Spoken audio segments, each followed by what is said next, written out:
hindi mangyayari ang pag-interesado na kayo. Wala akong nakita tao na naging champion sa athletic field na interesado na. Wala akong nakita mga tao na nagbago ang buhay nila enormously nang sila ay curious lang. Kailangan ito may kasama itong passion, may desire, may gigil. Kailangan higil na higil ka. Kasi at the back of the mind ng isang taong interesado, madaling maging interesado sa isang bagay, di ba? Ang problema, may mga inhibitions na kayo at the back. I call this as the axis of failure. The center is you. All people, when they get interested, they have these three obstacles in life. They have fear, they have doubt, and pride. Now, doubt and pride is the byproduct of fear. You know, we call fear as false entity, appearing real. Kunwari totoo, pero hindi naman pala. Example, yung mga bata kayo, di ba takot na takot kayo pumapasok sa kwartong madilim? At sinabi ng nanay mo, kunin mo nga yung gamit ko doon anak sa kwarto ay madilim, brown out. Di ba takot kayo pumunta?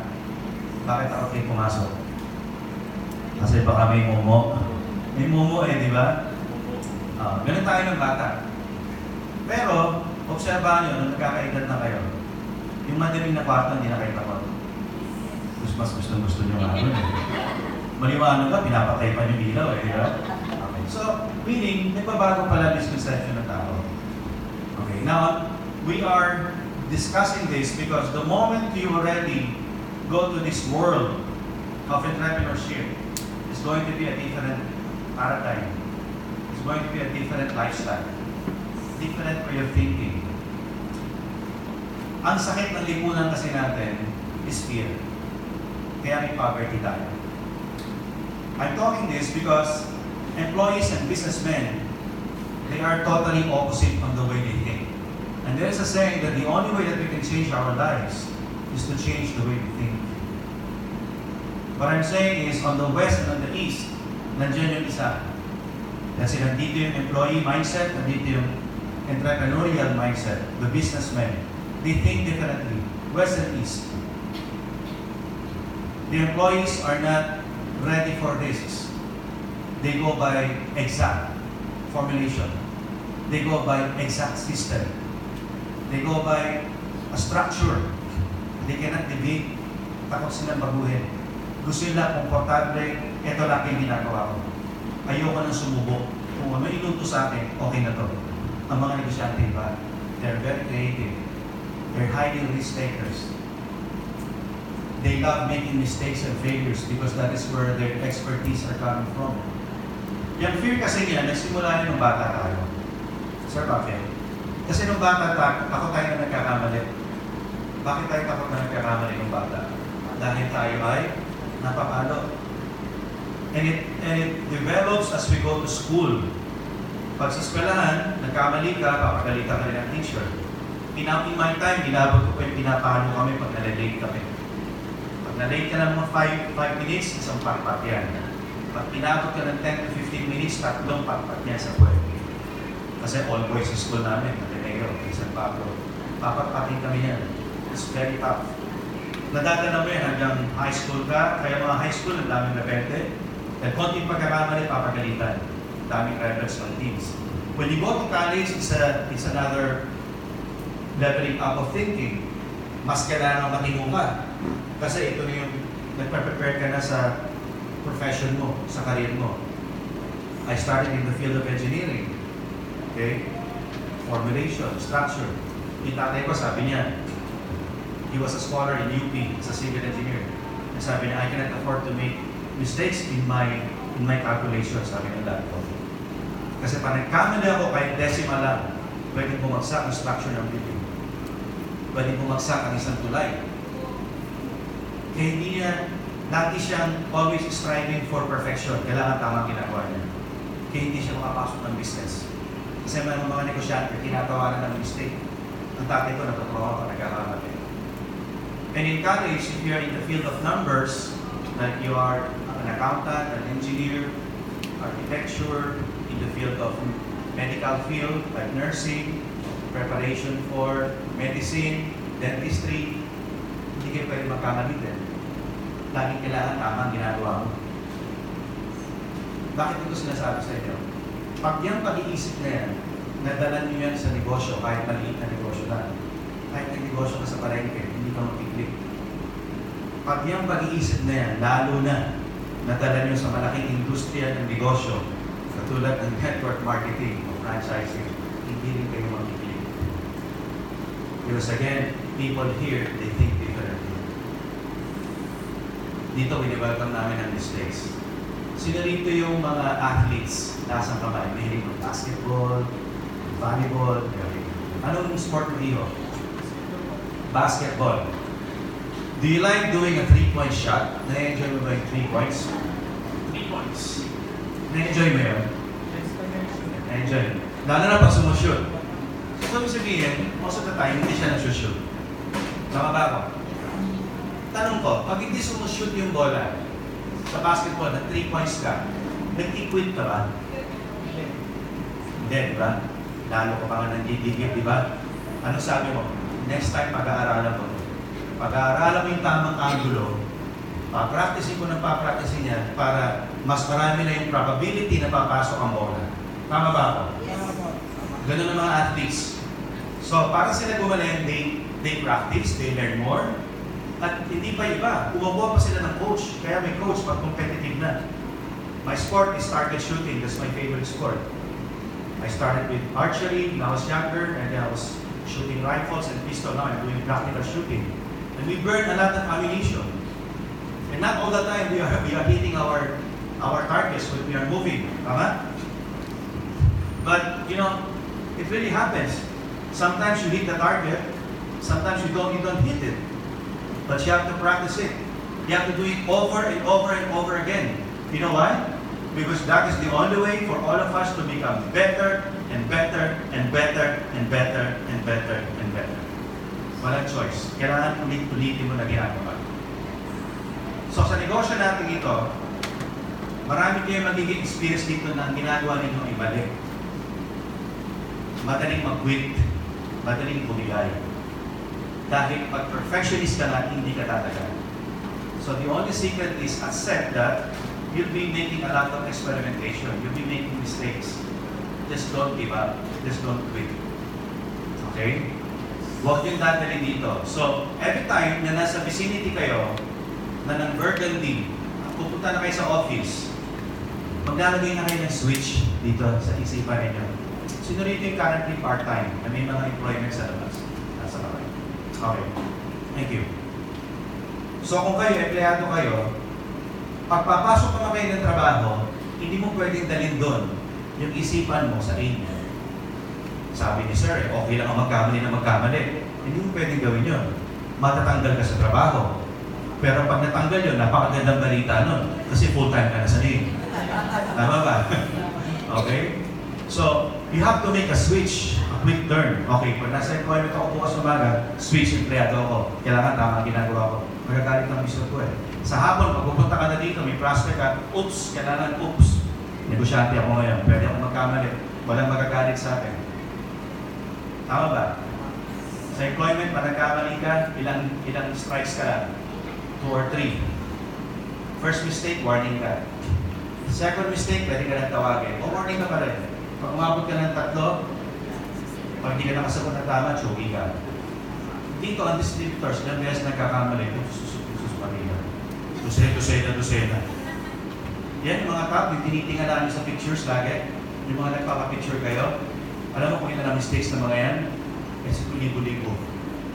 Pero every time na nagkakamali sila, hinahabot na sila, apply na. Kaya nila. You can do it. Halika po tayo. Ituturo ko sa'yo. Lagi ganun lang dito. Halika po ka rito. Turo tayo. Patawag yung mga damis ko. Ipag-usapan tayo.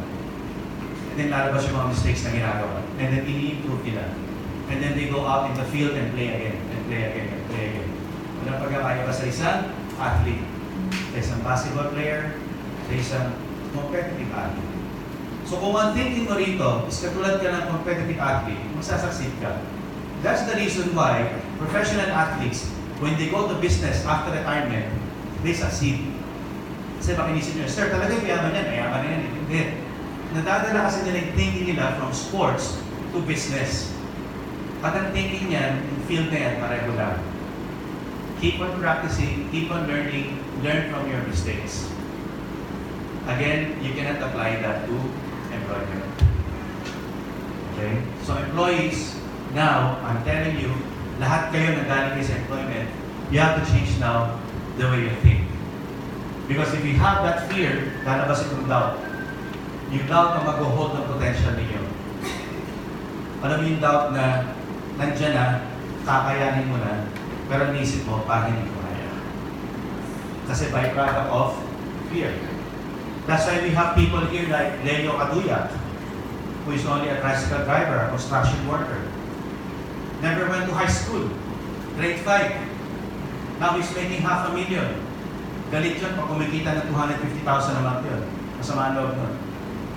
Nag-meet kami in person many times na. I remember the first time I met him. Sabi ko, Leo, pakita mo naman sa akin yung ano mo, yung laro mo. Sir, yan, nakapark sa labas. May Fortuner siya, bigay sa asawa. Pero sabi niya, sir, bukas, dala ko yung mas maganda kong laruan. Oo, talaga? Dati ko siya bukas sa kapilan, pakita ko sa'yo. Akala ko naman yung remote control. Na talagang laruan. Alam mo yung dinala niya sa akin, the following day?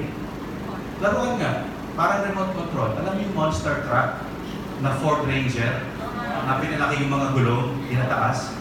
Yun ang laruan niya. Grade 5, si Leo Kaduya. Huwag niyo makikipag-usap ng English, hindi kayo may English na. Okay? Bilisan naniwala sa kanya, si Wilfredo Laway. Sabi ni Laway, kung ito, nagawa ni Apna Leo, mas magagawa ko to. Kasi si Apna Leo, grade 5, ako grade 6. Anong secret nila na pumasok sila sa negosyo? Pagkasilan yan eh. Kasi sabi nila, sir, wala namang mawawala eh. Bakit? Wala na kami, sir eh.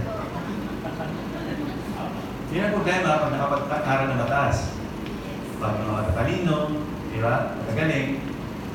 Kaya ironically, 90% na nag-succeed sa negosyo natin sa industry, walang alam sa sales, walang alam sa marketing, mga hindi negosyante.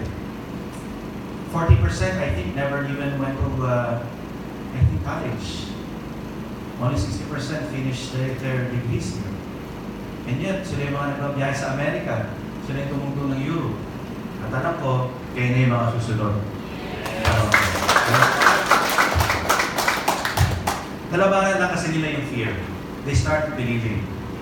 They started to overcome their doubts. Again, that's the one that's stopping you. And of course, pride. When you have fear, there's also pride. Because you will refuse to change. Natatrap ka doon sa tinatawag ng comfort zone. Ayaw mo na magbago. Ito na ako eh. Hindi ko na papaguhin yan. Mas madali sa akin ito. That's why progress becomes slow. Hindi mo ma-absorb yung mga information. Again, the reason kung bakit yung mga ibang matataas ang pinag-aralan sa amin sa labas, nahihirapan sa industry. Kaya naman dito, first step is what? Good learning attitude, humility, swallowing of pride. Ano ba naman yung magpapakumbaba ka, lulunukin mo yung pride mo. Kung 3 to 5 years naman, magbabago naman ang buhay nyo sa yung global. Diba? Diba? Sa akin, okay na yun. Sige na, lunukin ko na. Okay naman, iluhod ko na, iluluhod ko na yan. Mawalan na ako ng problema sa pera. And it did happen to me. The blessings came. And I think that's also one of the best things that our Creator up there wants us to change for good. You know?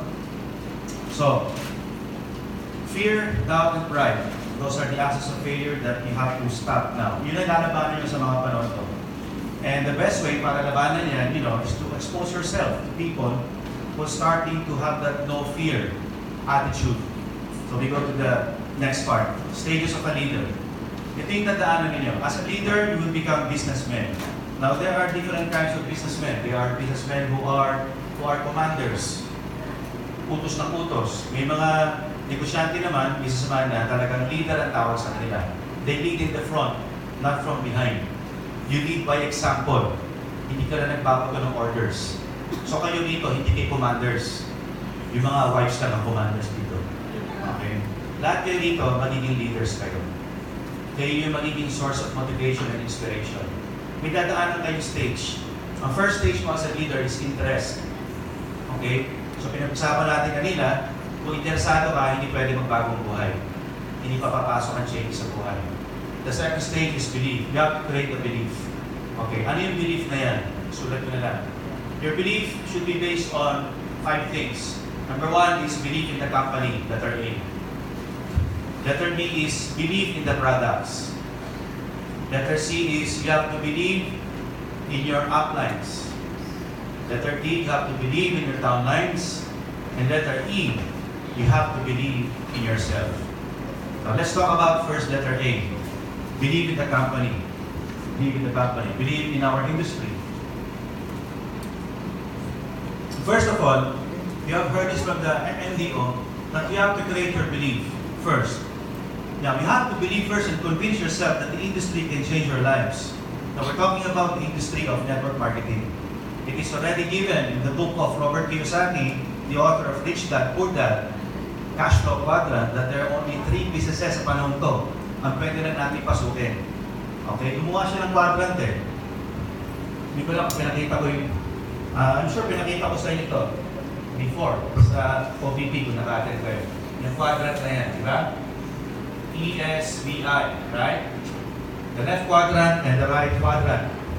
Okay? Employment, small business or self-employed, businessmen and investors. We are coming from the left quadrant. We want to go to the right. Tama? Kasi pag negosyante ka, you can make more. Big business, eventually you can save money, so you can become an investor, so that one day your money can make money for you. Darating ang panahon, ang pera na nagkatrabaho sa inyo. Katulad ng ginagawa ng mga Hall of Famers natin ngayon. 13 years ago, people were laughing at them.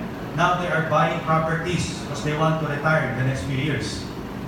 I will name a few. Joseph Lim, dating Dota player lang, computer gamer, tambay sa computer shop. Malinis sa kanya sa isang taon ng 30 million per year. Malinis siya, clean. 3 million per month, very easy. Because he's got 700,000 downlines, take note. Okay? Now he's becoming an investor. He's buying properties so that his earnings from A will start money from him. Okay? So, just want to make sure that everybody must move on the right quadrant. Do we agree? Who wants to stay on the left? Kasi if you want to stay on the left, you're on the wrong place. Tama ba? Okay. There is nothing wrong coming from an employment background. Kasi dyan nagsisimula ang discipline. Dyan nagsisimula ang humility. Na yun ang kailangan natin bago maging leader. Some people are self-employed, like doctors and lawyers. They put up their own clinics or firms. Okay, so unfortunately, they're only stuck with there. Hindi na sila pwede magparami pa. Maganda ang kita, but they cannot multiply their branches. Big businessmen, they have the ability to multiply their businesses by applying the law of leverage, the law of multiplication. Yung napaparami mo sarili mo. At ang secret dito is just to use the letter K. Alam niyo yung K, di ba? So sabi niyo mga lahat ng K, kamag-anak, kaibigan, di ba? Alam na natin yan. We are applying the same principle na ginamit ng mga franchising business. Katulad ng Jollibee. Paano pa yumaman ng Jollibee? Maraming branch. Paano yumaman ang mga gas stations? Maraming branches yan. Tama ba? Okay. They multiply. But unfortunately, it's capital intensive. Now, the only way that we can have this opportunity is to go to the industry of network marketing. Nasa likod na yan. Because in network marketing, money is not that important. Ang nire-risk mo lang sa industry nito is panahon at pagod. Yung pamasahe, ang punta rito, hindi yan risk. Walang naghihirap sa pamasahe. Naghihirap ng tao sa malaking puhunan. Yan ang sigurado. Kaya yun ang panalo nyo rito. Every time you're doing this business, pause lang. Pag kumakausap ng tao, anong puhunan dyan? Hindi pera. Laway lang yan. Pag natuyuan ka, libre. Nare-replace yan. Tubig. Kaya minum ko ng tubig na yun. Ito ba, may bayad pa ito? Pag natutuyo ang langay mo, inom ako ngayon. May bayad? Wala. Pag uminom na ako, pwede na ako magsalita ulit? Fresh ka na ulit. Ganun lang. So it's risk-free. Yung opportunity na yan, nandito lang sa industry natin, sa network marketing.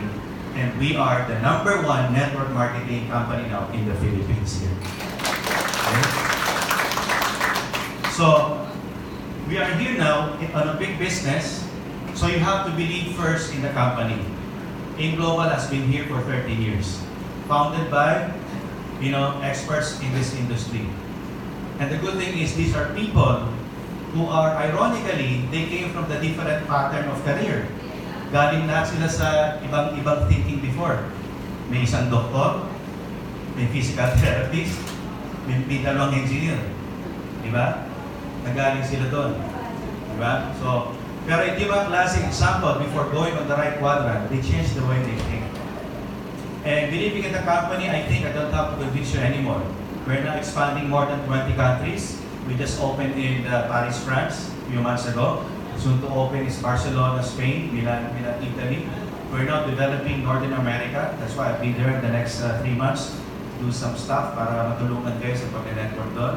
Kaya, you have to believe because we have about 7,000 billionaires now.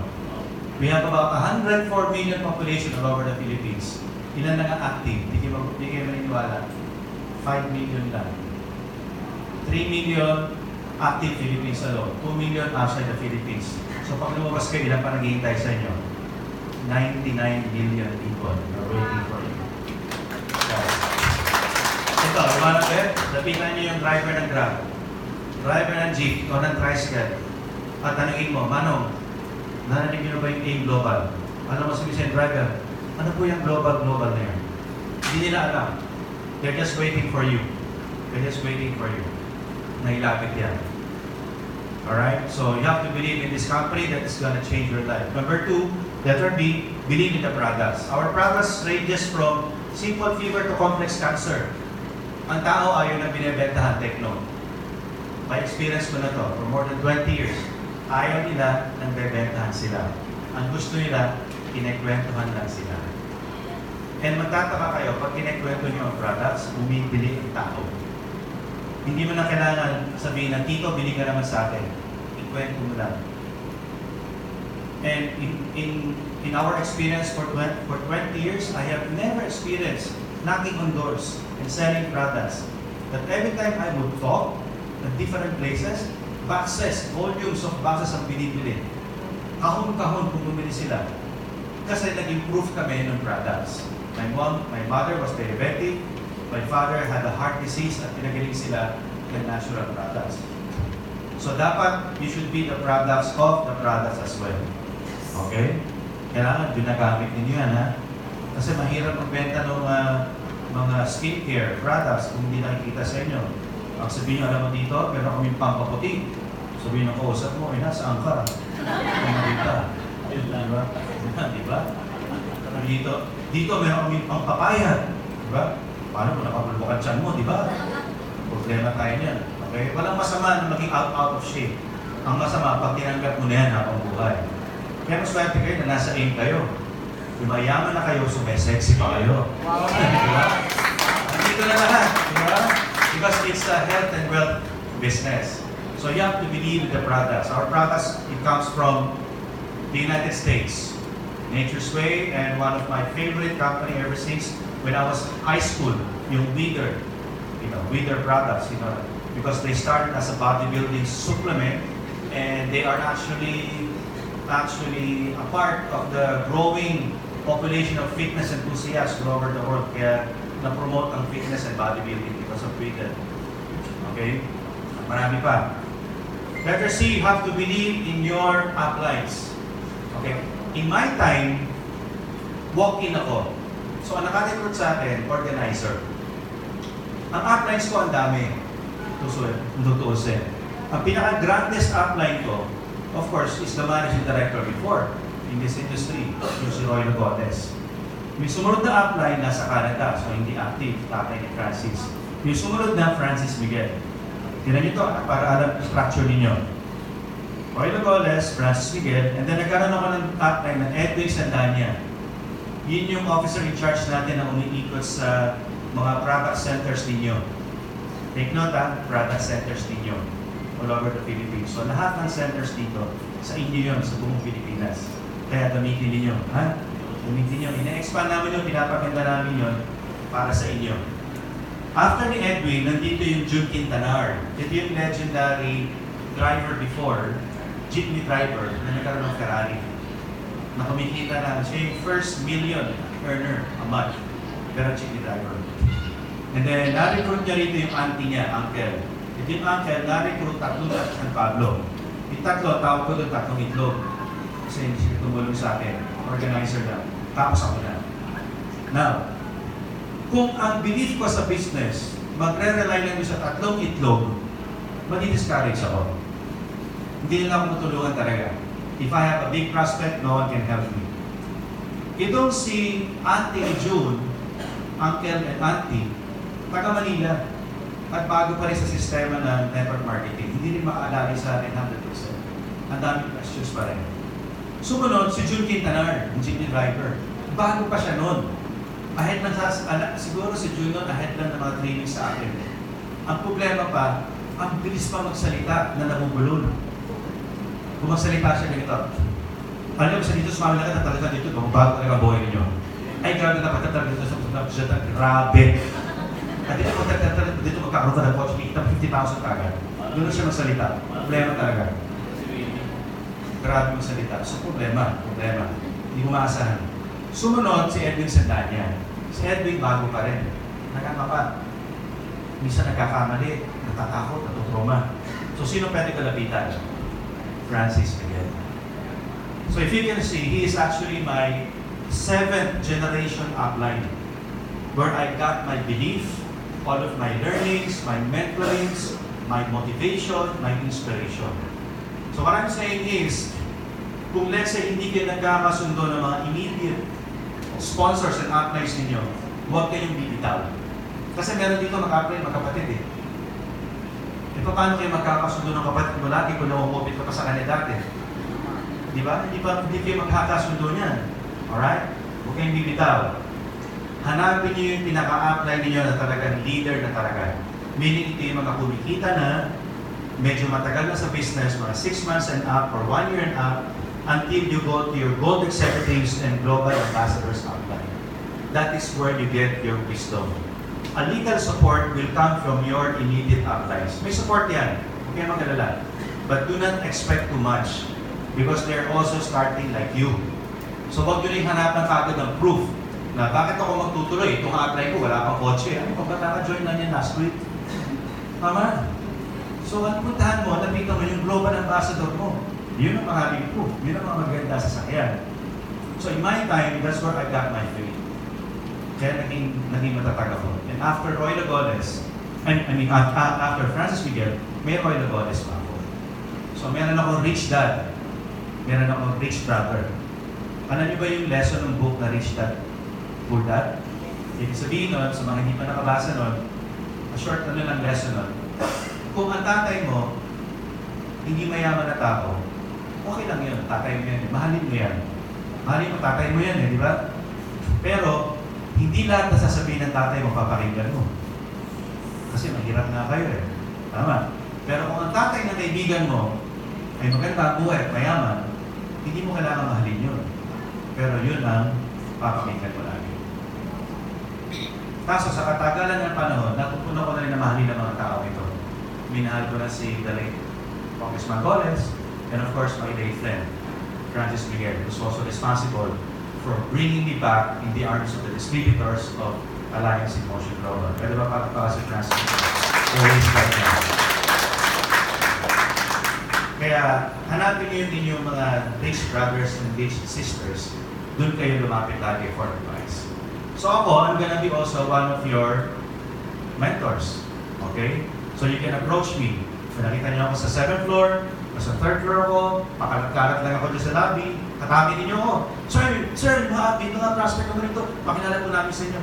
Sir, pwede po humingi ng advice. Sir, pwede po ba kayo ma-request for mentoring? No problem. All you have to do is ask. Okay? Para ituloy yung system.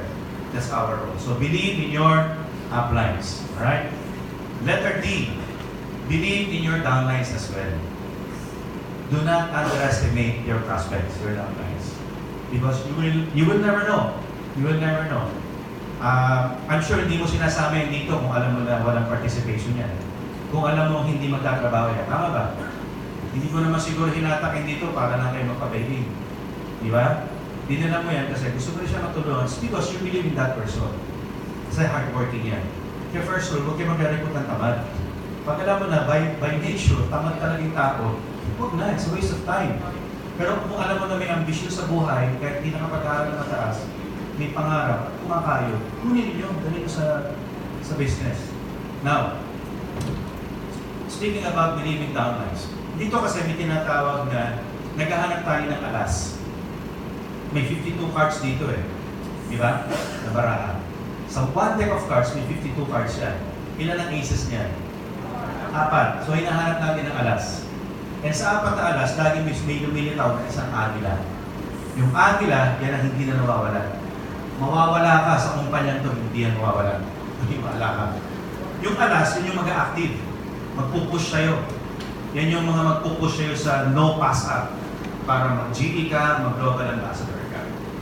Kaya, syempre, buklat ka. Anak ka, alas, buklat, alas. Okay, once upon a time, may distributor na dumating sa industry. Doon kay June Quintanar. Kasi June apply ko, yung isang cross-line ko, na-recruit niya. Kabarkada niya to. Sinama niya kasi alam niya na magaling sa eskwelahan kasi kinokopihan niya. Ang problema lang, hindi pa namin makitaan ng potential. Kasi mahihain. Hindi masyado tumitingin sa maraming tao, ganyan, laging wala, timid. Tapos, mukhang masasakitin. Medyo payat. Actually, hindi pala siya payat. Payat na payat. So sabi ni Francis, Jude, kamusta yung barkada na sinama mo? Si nag-aaral pa eh. Sabi mo, mukhang potential yun. Kasi sabi mo, honor para sa college yun. Kaso, wala pang sinasamang tao eh. Tapos, nahihiya pang makimingle, hindi nakikipag-usap. Kasi pagkausap namin, sabi ako, nag-a-advise ko, gano'n sa akin, gano'n lang. Gano'n na siya. Tapos nakapagsama yun. So, sabi ni Francis, sa tingin mo itong sinama mo, agila ba to? O alas? Alas, sabi niya. Hindi ko lang kung alas ito eh. Bakit? Paano magiging alas eh? Kakunti pa nga sinamang tao, isang buwan na. Pero yung kasama niyang isa, yun ang mukhang alas kasi madagdag. Hindi ko nakikitaan din ng potential eh. Hindi alas eh, joker eh. Kasi patawa lagi. Yung joker na yun, yung naging isa sa mga vice president naman ng isang MLM company, yung, ano pangalan ito? Yung Royal. Tapos ito naman, na downline ni June nga, hindi namin alam kung magsasucceed. Until ginulat na lang kami in 4 months, naging speaker na sa office. I was always out of town, so hindi ko siya nakikita. Mamaya nag-step up na siya, nagdamit na ng maayos. Hindi na talaga napakaluwag ng damit. Kasi na buto-buto eh, di ba? Hindi nga payat na payat eh. Pero sino makakapagsabi na ito, payat na to, one day will be a significant name in our industry. None other than our Vice President, Guzman.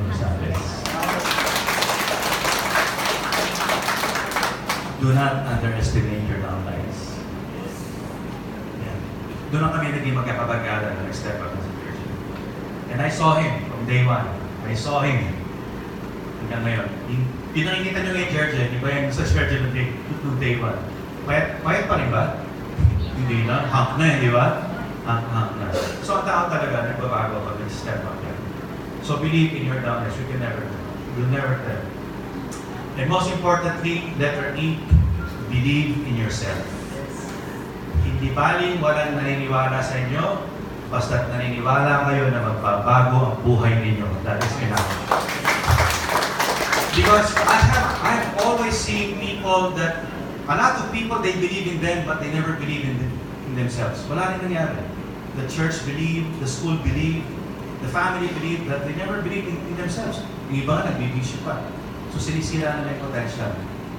Once upon a time in a country in Europe, in Austria, there was a kid in the 60s. Kwento ko na sa inyo. Itong batang ito, at the age of 13, 14, he dreamt of becoming a strongman. Unfortunately, walang opportunity at the time. Kasi payat na yung bata. Pero one day, naka-discover siya ng gym. Nag-workout yung bata, 14 years old. Nag-workout, first day, umuwi ng bahay. Ito yung kwento sa libro. Pag uwi niya ng bahay, hindi kumakain siya, sabi ng nanay niya. Kasi every time nasusubo siya, nalalaglag yung kutsara. Sabi, ano nangyari sa'yo? What's going on? I My muscles are in pain. Ganyan. Bakit? Kasi nag-exercise ako. Ano? Ano exercise ginawa mo? Nagbuhat ako ng mga barbell. Sabi ng nanay, ang payat-payat mo na, masasakting ka na, nagaganyan ka pa. What are you doing to yourself? Dumating yung tatay. Anong kaguluhan nito? Yung tatay niya, pulis. Nakatira sila sa isang bukid lang. Isang small village and farm. Sabi ng tatay, ano nangyayari? Itong anak mo, ang payat-payat na nga, may sakit ka nga, nagbubuhat pa ng bakal doon sa isang lugar na pinuntahan niya. Hindi pa accepted doon ng weight training, yung mga fitness. Sabi ng tatay, what are you doing to yourself? Sabi niya, Dad, I want to grow. I want to become strong. Kaya ginagawa ko. Okay.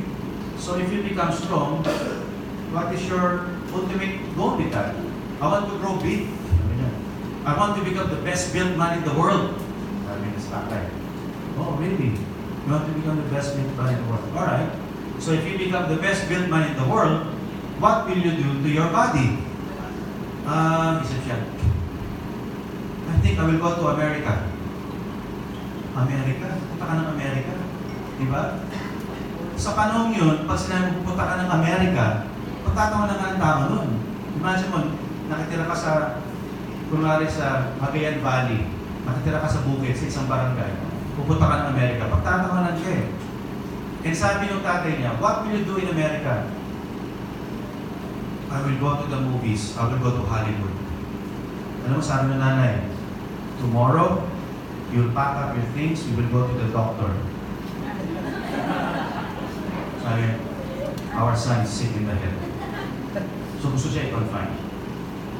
Muna na siya. The following day, balik ulit siya sa gym. Workout ulit siya. Workout siya. Eh problema, pag nag-workout pa siya, yung mukha niya expressive, talagang feel na feel niya. Yung parang exaggerated. Gano'n siya mag-workout.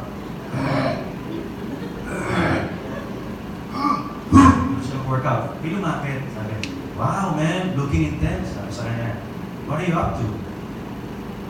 I'm gonna build muscle this year. I mean, how much muscle? 60 pounds. Oh, really? Okay. What else? What is your long-term dream? Sabi sa kanya instructor, I will become Mr. Universe in 4 years. 4 years, he wants to become Mr. Universe. Nung sinabi niya, nawalan siya ng kaibigan doon sa gym. Ano to? May tama ito. May kalalagyan. Fast forward. Sumali siya after 4 years, he lost. On the 5th year, at the age of 20, he became the youngest Mr. Universe in Europe. Yung bata. 20 years old. May naka-discover sa kanya. Taga-Amerika. Canadian. American-Canadian. Ito naman, ang negosyo naman ito, naka-discover sa kanya, gumagawa ng mga supplements. So nangangailangan siya na magmo-model sa Amerika. Nakita niya nung nanalo. Sabi niya sa secretary, tell that boy that I'm interested in sponsoring him to the United States. Di ba yun ang next dream niya? US? Problema, hindi siya marunong mag-English. So, German pa siya. And tinanggap niya. Bibigyan siya ng trabaho, apartment, sasakyan. Ang trabaho lang niya is i-endorse the products, mag-workout siya, magkwento siya ng workout niya, tapos i-share niya yan sa mga tao. At kailangan siya mag-compete. Ang next objective niya, talunin niya yung mga taga-Amerika naman.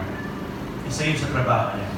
So he went to the States, and he did that passionately, because that was his dream. He defeated those Americans on 5 competitions, the Mr. Universe. Ang pinaka-highest title is the Mr. Olympia. Hindi ka pwede sumali sa Olympia, pwede ka Universe. Ito na, after 5 times Universe, he competed in the Olympia. He lost only once, and he became 7 times Mr. Olympia. And at the age of 28, he was the best built man in the world. From age 14 to 28, it happened. Ano yung next dream niya?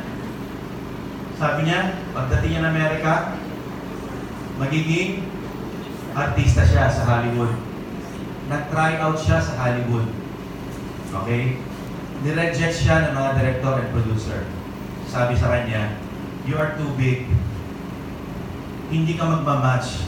Hindi ka bagay sa movie. Ang bagay sa'yo, dyan sa industry mo lang, sa bodybuilding. Hindi ka obra. Actually, hindi na nila masabi, hindi ka gwapo. Kasi ang mga tatapatan mo noong time nila, yung mga sila Steve McQueen, sila Clint Eastwood, yan. So yun yung mga parang mga Piolo Pascual ng panahon yan. Parang sila yung mga dingdong dantes yan. So sabi niya, pero dream ko to. Sabi nila, I'm sorry, we cannot accept you.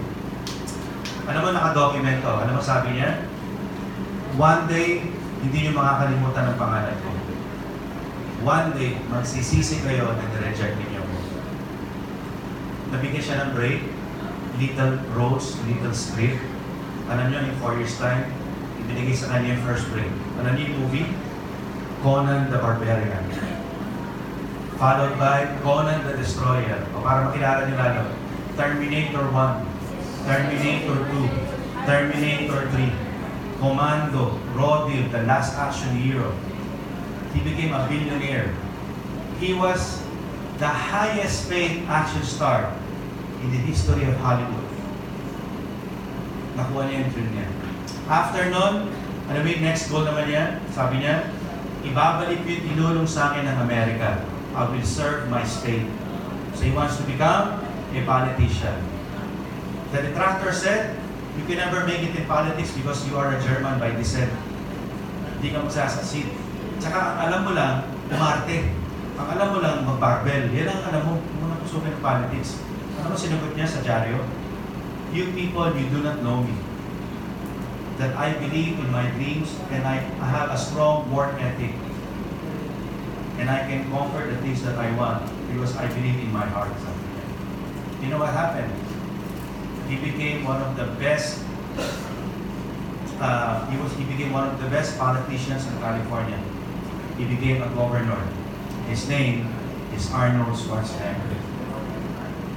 May sumunod sa kanya, may tumulat. Ito naman, gumawa naman ng story ng boxer. Story ng boxer. Sumulat. Binibili sa kanya yung script. Okay? Binibili sa kanya yung script. Sabi niya, di ba, ibebenta ko lang ito pag kukunin akong actor sa script. Kaso sabi, hindi ka namin pwede kunin eh. Kasi hindi ka kilala. At saka bulol siya. Kasi kung magsalita siya ganito, Friends don't know, I don't know, can't do that, man! Bulol siya magsalita. So he cannot be hired as an actor. Nung nalaman niya na binibili sa kanya ng $300,000, alam mo ginawa niya, nagutang siya. Nagutang, nag-loan siya. Pati aso raw niya, sinanla niya. And he directed the first movie in his life. He's not only the director, he was a scriptwriter, he was the actor, the writer, and everything. Okay, gumutik na rin siyang cameraman. Kaso problema, siya yung kukunan eh. So, umuha na siya ng cameraman. The movie came out. Rocky 1. Followed by Rocky 2, Rocky 3, Rocky 4, Rocky 5. Rambo 1, Rambo 2, Rambo 3, Rambo 4. Ito yung best friend ni Arnold Schwarzenegger, si Sylvester Stallone. These are examples of people that nobody believed in them except themselves. People rejected them by the thousands. They never believed in them. Muna tayo tumayo. Leo Padilla kanina. Gemma Misola, na nakatira sa ilalim ng tulay, na ngayon ang bahay may swimming pool. Anong merit itong mga to na wala kayo? Hindi sila nakapag-aral, kayo tumutulong na eskwelahan. Kaya kung nagawa ng mga ito na magbago ang buhay nila, I believe 3 folds, 5 folds, 10 folds, magbabago ang buhay nyo sa alliance. So believe in yourself. That's the secret. If there is belief, there is desire. Desire basically answers the questions why. Why you are doing this? Find the very reason of that. I have my own reasons. My children, I have my own reasons when I get old. Nakakatakot pumasok talaga sa opportunity. Pero mas nakakatakot ang tumanda ng walang pera. Find your own reason. I don't know your reason. Could be your children, your spouses, your fiancé, aging parents. And I'm so fortunate that I'm very financially stable. Wala akong pagkakautang sa edad ko. Nagkakatulong pa ako sa mga magulang ko. I'm so grateful with the Lord. I'm still around, very, very healthy. So isa sa mga pinangarap ko rin, pumasok ako sa industry. To become financially healthy and to become physically sound at the same time. You know? Because 50% said that you will never get to the age of 50. Only 85% will get to the age of 50. And it follows because, more than 20 of my batchmates passed away already in high school. And 35% will not get to the age of 65. So I advise you to really be serious in taking the supplements. Okay? Take good care of your health. Dahil nakakatakot yun, 65% will only get to the age of 65. So I really thank the Lord that I'm 52, I'm still standing in front of you, and talking about the business and opportunity of you. And dati ang time, syempre, kayo naman ang magsasalita dito. Kayo naman ang magkikwento ng mga bagay na meron kayo. Tama? So, find that reason, guys. Find the very, very reason. The stronger your reasons, the faster you will go up. Kasi madali mo sagutin yung how eh. Magkwentuhan lang tayo ng 3 araw, yung how, kaya ituro sa inyo lahat. Yan ang hindi ko masasagot na sa inyo. Kayo na magkahanap niya. Kasi konsensya na tatakbo sa inyo dyan. Hindi na makahirap ang buhay. Kung hindi mahirap ang buhay mo, anong sitwasyon mo na anong pwede mo gawin sa kapwa mo. Marami sa inyo rito probably may konting savings, may pera, pero probably ang missing link is may natutulungan pa tayo. May nababago pa tayong buhay. Again, the very reason why I left Canada, because I'm the only one doing good there. I'm very comfortable. Pero sabi ko, I think this is not the life that I want. Masyado ako nasa comfort zone sa North America. I'm going back to my country and I will start again changing lives. At yung opportunity niyan, nasa kamay niyo yan, binibigyan niya na nasa taas niyo para magbago na po. Commitment is very important. Take note that there are 3 types of commitment. I'm sure nabanggit dito sa NDO. The first commitment is I will try. Hindi I will try commitment, madali mag-quit. Pag nag-try kayo, nahirapan kayo, pinagtawanan kayo. Nireject kayo ng mga relatives ninyo. Pinagtawanan kayo ng mga kapatid, nilait-lait kayo ng mga biyanan nyo. Madaling mag-give up, tama ba? So hindi pwede I will try. Marami rito pumasok, I will do my best. But if your best is not good enough? Diba? Ginamit na nga sa kanta yun, di ba? Alam niyo yun? He did his best, but the best wasn't good enough. Are you familiar with that? I did my best, but I guess my best wasn't good enough. Alam niyo yun? Kinoros pa yun. Just once, can you figure out what we keep doing wrong? Alam niyo yun? Part-time ko yun brother. Ito, may singer din tayo rito sa marketing team.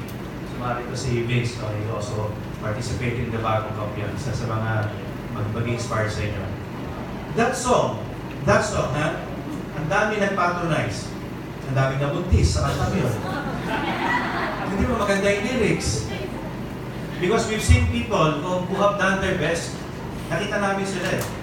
Lalabas ko lahat ng galing ko. Paano po yung galing mo mali? Hindi ka magsasaksin. What if your best is not good enough? That is why we have the third commitment. Whatever it takes. Whatever it takes. In marriage, yung tayo sa I will try. Tanungin mo kayo mga wives. Wives, kung kayo, nung bago kayo pinakasalan ng mga asawa nyo, sinabi sa inyo, sweetheart, yeah, let's do this, sabi niya. Magpakasal tayo. Let's get married. I will try. Papayag pa kayo na I will try, ladies? Hindi, di ba?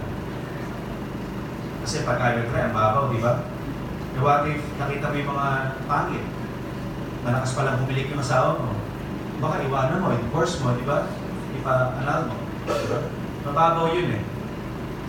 Di ba? Sa vow of commitment, hindi tinatawag na for richer and for poorer. Diba? In sickness and in health, for better or for worse, till death do us part. Diba, no? Ako, alam mo, sinabi ko sa wife ko, sabi ko sa miss ko, alam mo, mababaw yan, till death do us part. Sabi ng wife ko, sabi, bakit naman? Mas sweet lang eh. Ito na yun, second wife ko, second marriage ko. Bakit mo mababaw? Imagine mo, till death do us part. Sabihin pala, pag namatay ako, ikaw mag-aasawa ka. O ako, ganun din. Gusto ba, pag namatay ka, mag-aasawa ako. Ay, hindi. Kaya babaguhin natin ang commitment natin. Sa ating dalawa, commitment natin, sinabi ko sa wife ko, if you die or I may die ahead of you, one thing is for sure, that my love will never die with you. I will love you forever. You will be the last. Yun ang tinatawag na commitment. Sa industriya, sa global, yun ang ilalagay ng commitment. Whatever it takes, I will stay, no matter what. Kasi yung mga whatever it takes, hindi yan mag-give up eh. Hindi sila papayag ng talunan sila. Hanapin nila yung mga tamang tao magtuturo sa kanila, mag-guide sa kanila. That's what I did. Nakita ko yung mag-guide sa akin, kailangan ko yung mga successful. Kailangan ko sila maging kaibigan. Kailangan dikitan ko sila. Yung mga uplines, gusto nila pag dumidikit ang downlines. So there was a time that I was the driver of my upline, Francis Miguel. I was driving for him. Sabi ko, upline, ako na magda-drive sa'yo. May driver ka na, may taga-OPP ka pa. Nandito sa kanya. Pinatunayan ko talaga na I'm worth it na makasama ko araw-araw. Just because he saw me on the first week, I joined day 1 on Saturday. I attended his next training on Tuesday. He went back to San Pablo. On Thursday, when he cannot make it, I did the OPP for the group. Hindi ko na hinintay na maging SE ako o GE ako para mag-OPP. Distributor pa lang, nag-OPP na ako. SE pa lang, nag-NDO na kagad ako. So I did my first NDO after 3 weeks in the business. I did my first OPP, group OPP, ganito audience ko, kalahati nito, on my first 5 days. So that's why my upline believed in me also. Kasi yun ang naging commitment ko. Gagawin ko lahat na sasabihin mo. So, kung sabihin mo sa akin, tumalon ako, tatalon ako. Sabihin mo sa akin, tumalon ako sa building, tatalonin ko talaga yan. Basta may babagsakan akong malambot. Meron pa nga kami mga box of commitment ng mga kasama. Even if we have to eat shit, we will eat it. Magbago lang ang buhay natin. Whatever it takes. Alright? At yung commitment na yan, hindi yan lalabas pag wala ka nito. Diyan nagkakatalo yan eh. Hindi dun sa interest. Nasa why yan. If you are ready for that commitment, then definitely you are ready for action. So I'm telling these stages. Why? It's because you will have prospects. Maaaring kayo, prospect pa rin din kayo ngayon. Kung nandun pa lang kayo sa first stage of interest, huwag muna kayo mag-prospecting. I-evaluate nyo muna yung sarili ninyo. Think of your belief in the company, in the business. The best way to develop your belief is to keep on coming back on the first week. Tapos mag-aral kayo na mag-aral, bumabad kayo, makipagkwentuhan kayo sa mga successful and top distributors. Sumika kayo sa kanila. Babaaral nyo. Mag-attend kayo ng training. Basta may training, upo. Kahit nasa likod kayo, kahit late kayo, sige lang, upo lang. Kung makakating kayo ng maaga, mas maganda. It's because you want to develop your desire, your burning desire. At kailangan yan, burning yan. Sa Tagalog, naglalagab-lab na paglalasa. Tawagin. Di ba? Why? Kasi mahirap yung commitment. Commitment is very tough. All of you have been committing your lives working for the business of other people. Why not committing this time your lives in your own business and make yourselves wealthy this time? Kung nagawa niyong payamanin ng ibang tao, naniniwala ko na mas kayang-kaya niyong payamanin ang sarili niyong pamilya. Alright? Action. Now, at the 4 pillars of success in the action task, make a decision. Again, your decision making will be based on your belief, your desire, and your commitment. And then take action. On every action, like I said, like an athlete, analyze your results. Athletes, when they lose, when they fail, when they are performing bad, hindi sila nag-quit. They will only analyze results and they will just adjust. So in business, like athletes, you will be making a lot of foolish mistakes. Wrong script, wrong spins, wrong words, wrong approach, wrong invitation, wrong presentation. Lahat magkakapalpakpal pa kayo. At maniwala kayo, magigiling kayo sa harapan ng prospect. I'm talking from experience. On my first OPP, on the first 5 days when I joined, nag-sign up ako first day. On the 5th day, nag-OPP ako eh. Ang crowd ko ganito. Nanginginig ako nun. Kaya wala akong hawak ng mic. Nanginginig talaga ako. Sabi ko, kaya ko to. Because I told Francis, sabi ko, upline, Francis, kailan ang balik mo? Sabi niya, baka balik ko na next week. Sabi ko, paano ito? Kasi may mga kasama na akong prospects eh. Nagpakita gilas kasi ako kay Francis. On the first day, nilipitan ko siya. Sabi ko, can you teach me how? Sabi niya, come back on Tuesday. Pumunta naman on Tuesday, sabi naman niya sa akin, basta kailangan lang, know your reasons, know your why. Pero nagulat siya, dahil nandala ko 7 prospects kagad. Lahat ng mga kasama ko, ang dala lang, tigi-tigisa. Out of 60 people of my batch, ang bumalik ng 20. Mga 10 lang ang nagdala. Ako lang ang nagdala ng more than 1. I brought 7. At tinanong ko sa kanya, kailan ang balik mo, Francis? Ang balik ko pa next week. O paano yung mga sinama ko? So what I did was, sabi ko, Francis, kung next week pa ang balik mo, okay na ba sa Thursday? Mag-follow up ako na magsasalita. Sabi na, kaya mo na. Sa tingin ko naman, kakayanin ko kung wala ka. Kasi may mga kasama na ako, interesado eh. O yeah, sige.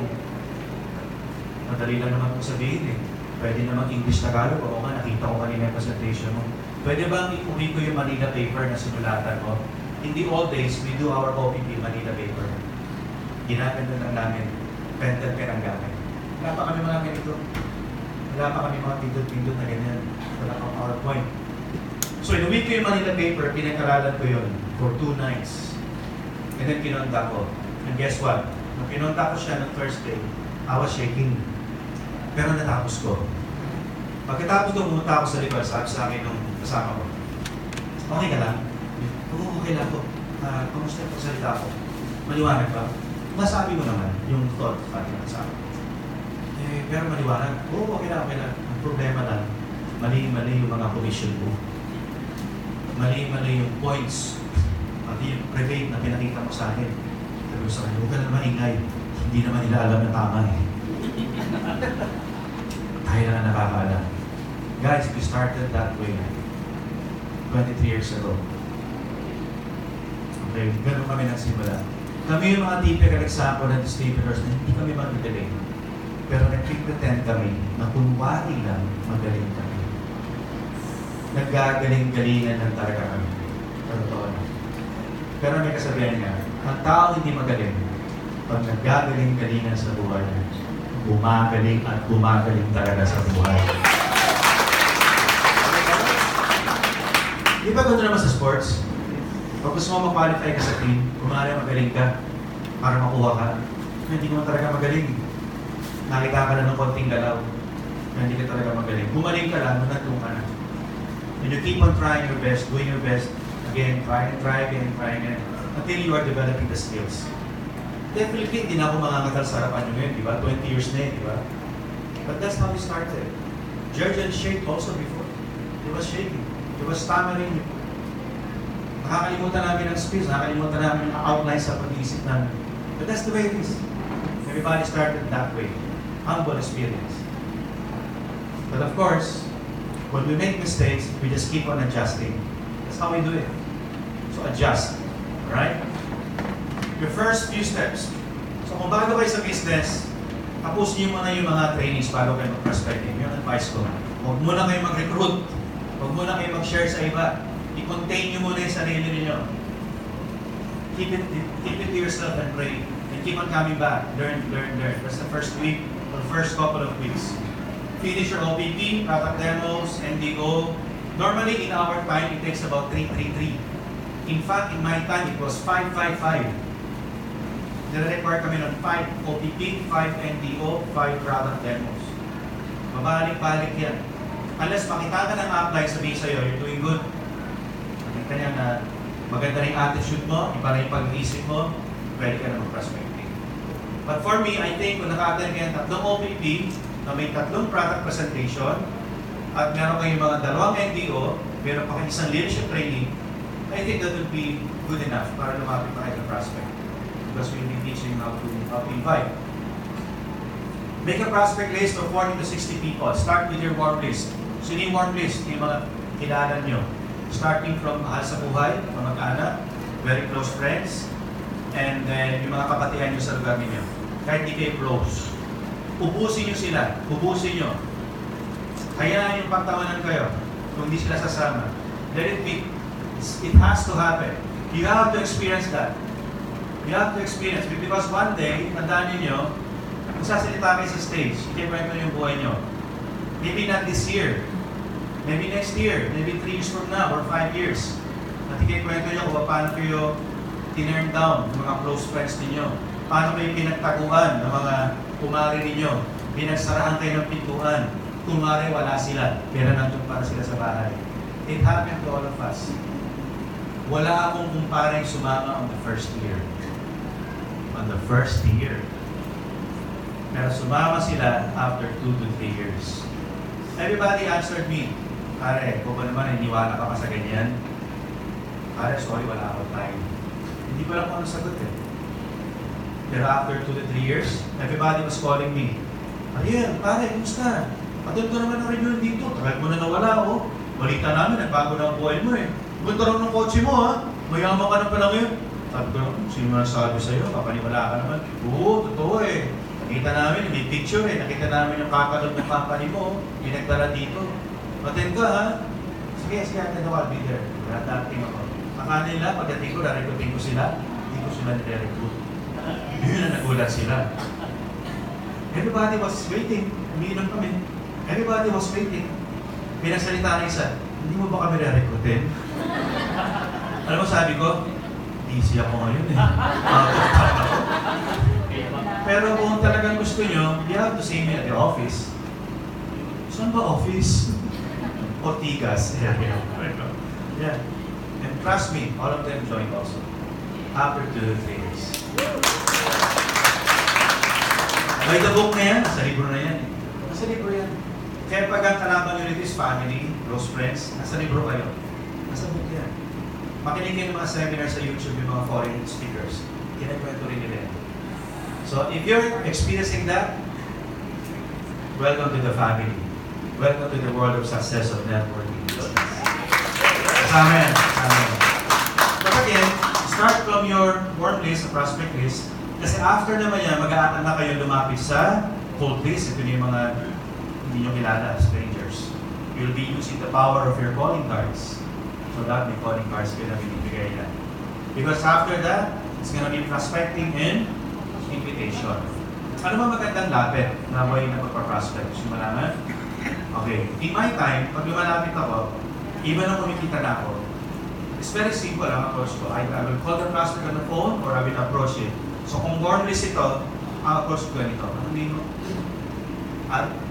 Aldin? Yan si Aldin, barkada ko. Pari Aldin, kumusta na? Ito, Ariel, kumusta? Balita.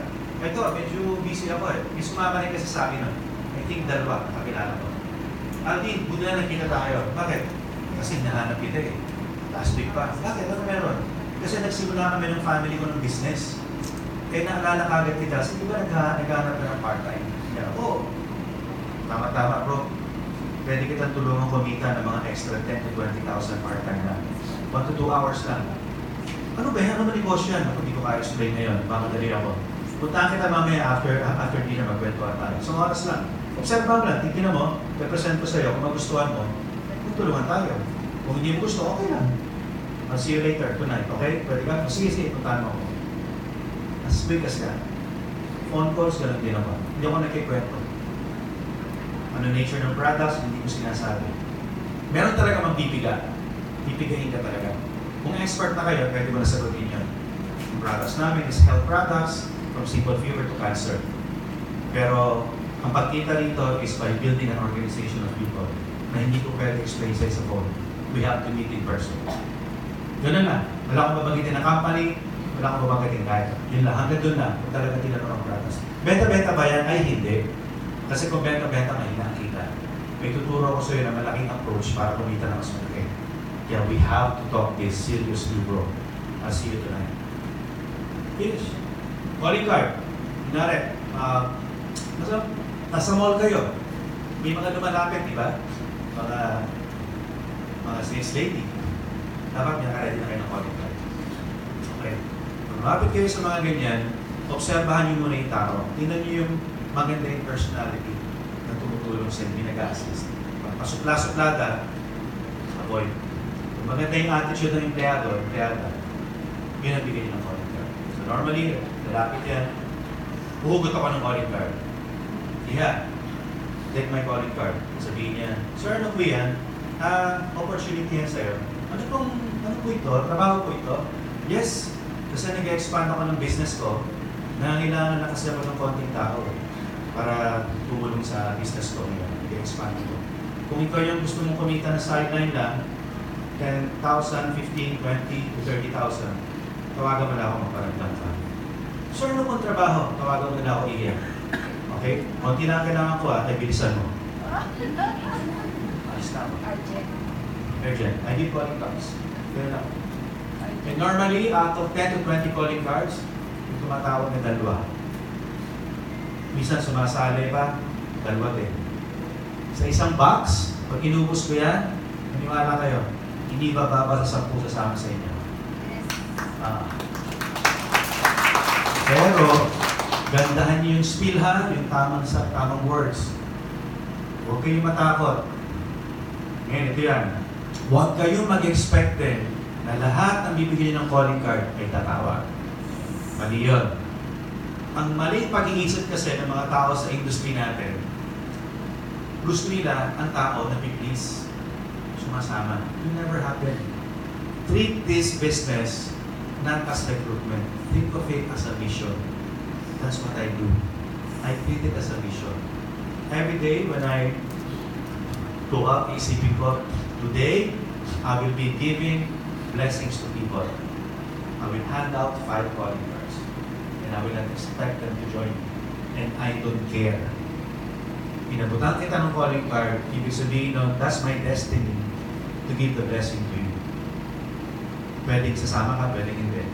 At least, pwede ko sabihin, Lord, I've done my part. Kaya ibigay ko po yung opportunity. Kaya nang mahal sa tao. Ganun na pag-isip ko lang. Kaya ito ko nasasaktan. Kasi iba, santa pa ko, tumawag. Hindi tumawag. Kina-curse mo yung sarili mo, wag. No. Kasi may tumatawag talaga. Sir, ako po yung nabigyan niyo ng calling card. Ano po ito? Interesado po ako eh. Kailangan ko ng part-time. Sige, makita tayo sa ganitong lugar. Set na kayo ng appointment. Alright? Treat it as a mission. Eradicate that word of recruitment. Ano sino yung recruitment word? Nakaka-frustrate yan. Tipong lalabas na naman ako ngayon. Magre-recruit na naman. Diba? Lalabas ako ngayon para magbigay ng grasya sa tao. Ganon ako. Alright? Yun, mas magaan sa kalooban nyo. Mas magaan sa feeling. Okay. Number 4, I'll be teaching you how to handle objections in a while. So you must learn how to handle objections after I've shown you a few. Magpatuloy kayo sa mga sponsors ninyo. And you have to master this ABC rule. ABC rule. Advisor, bridge, customer. Okay, advisor, bridge, customer, or clients. Kayo yung bridge. Tayo yan. Ang trabaho natin, when we bring our clients, our customers, we have to introduce them to our advisor. The office here is one of your biggest advisors in the company. YouTube, okay? Social media, one of your best advisors now. Wala kami ng time, panahon yan. Wala kami yan, wala kami ng mga bagay na yan. Ngayon, meron na kayo, pwede paglapitan. Meaning, hindi pwede ikaw ang nagko-convince dyan. Kasi kung close ka sa taong yan, remember, familiarity.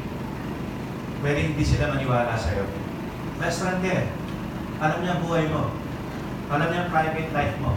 Alam niya mga kapalpakan mo sa lugar. Mahirap kung ikaw ang nagko-convince. Dapat ibang tao. That's part of the system. Unless one day you become successful, nakita kayo, naka-Mercedes-Benz ka na, naka-Montero Sport ka na, that's a different story, right? Ngayon, magsisimula ka, you have to introduce your prospect to your advisor. Sino yan?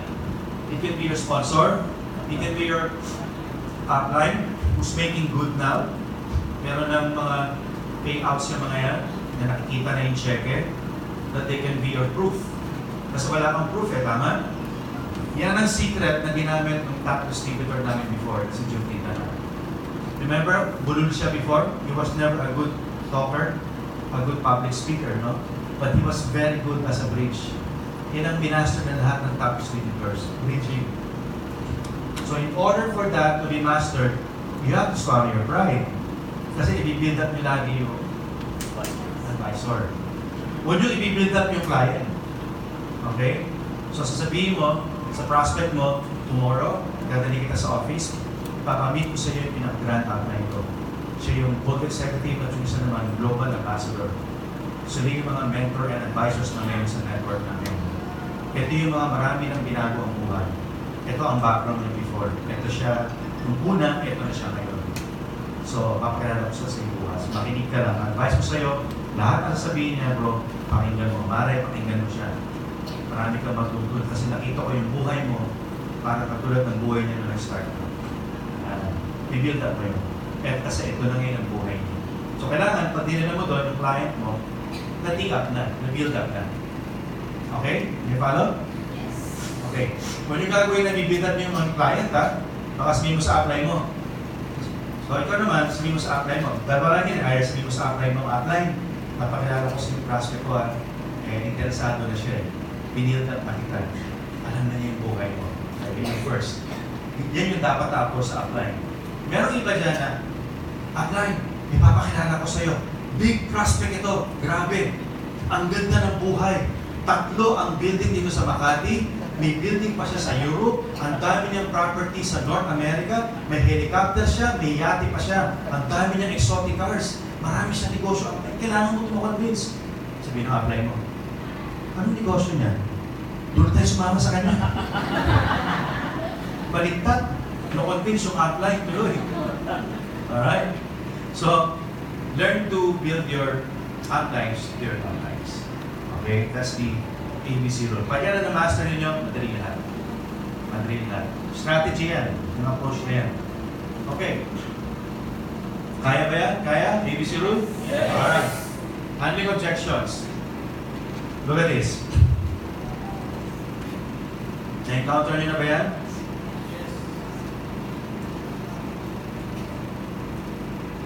By the way, first rule, para hindi rin kayo ma-reject, have a good smile, ha?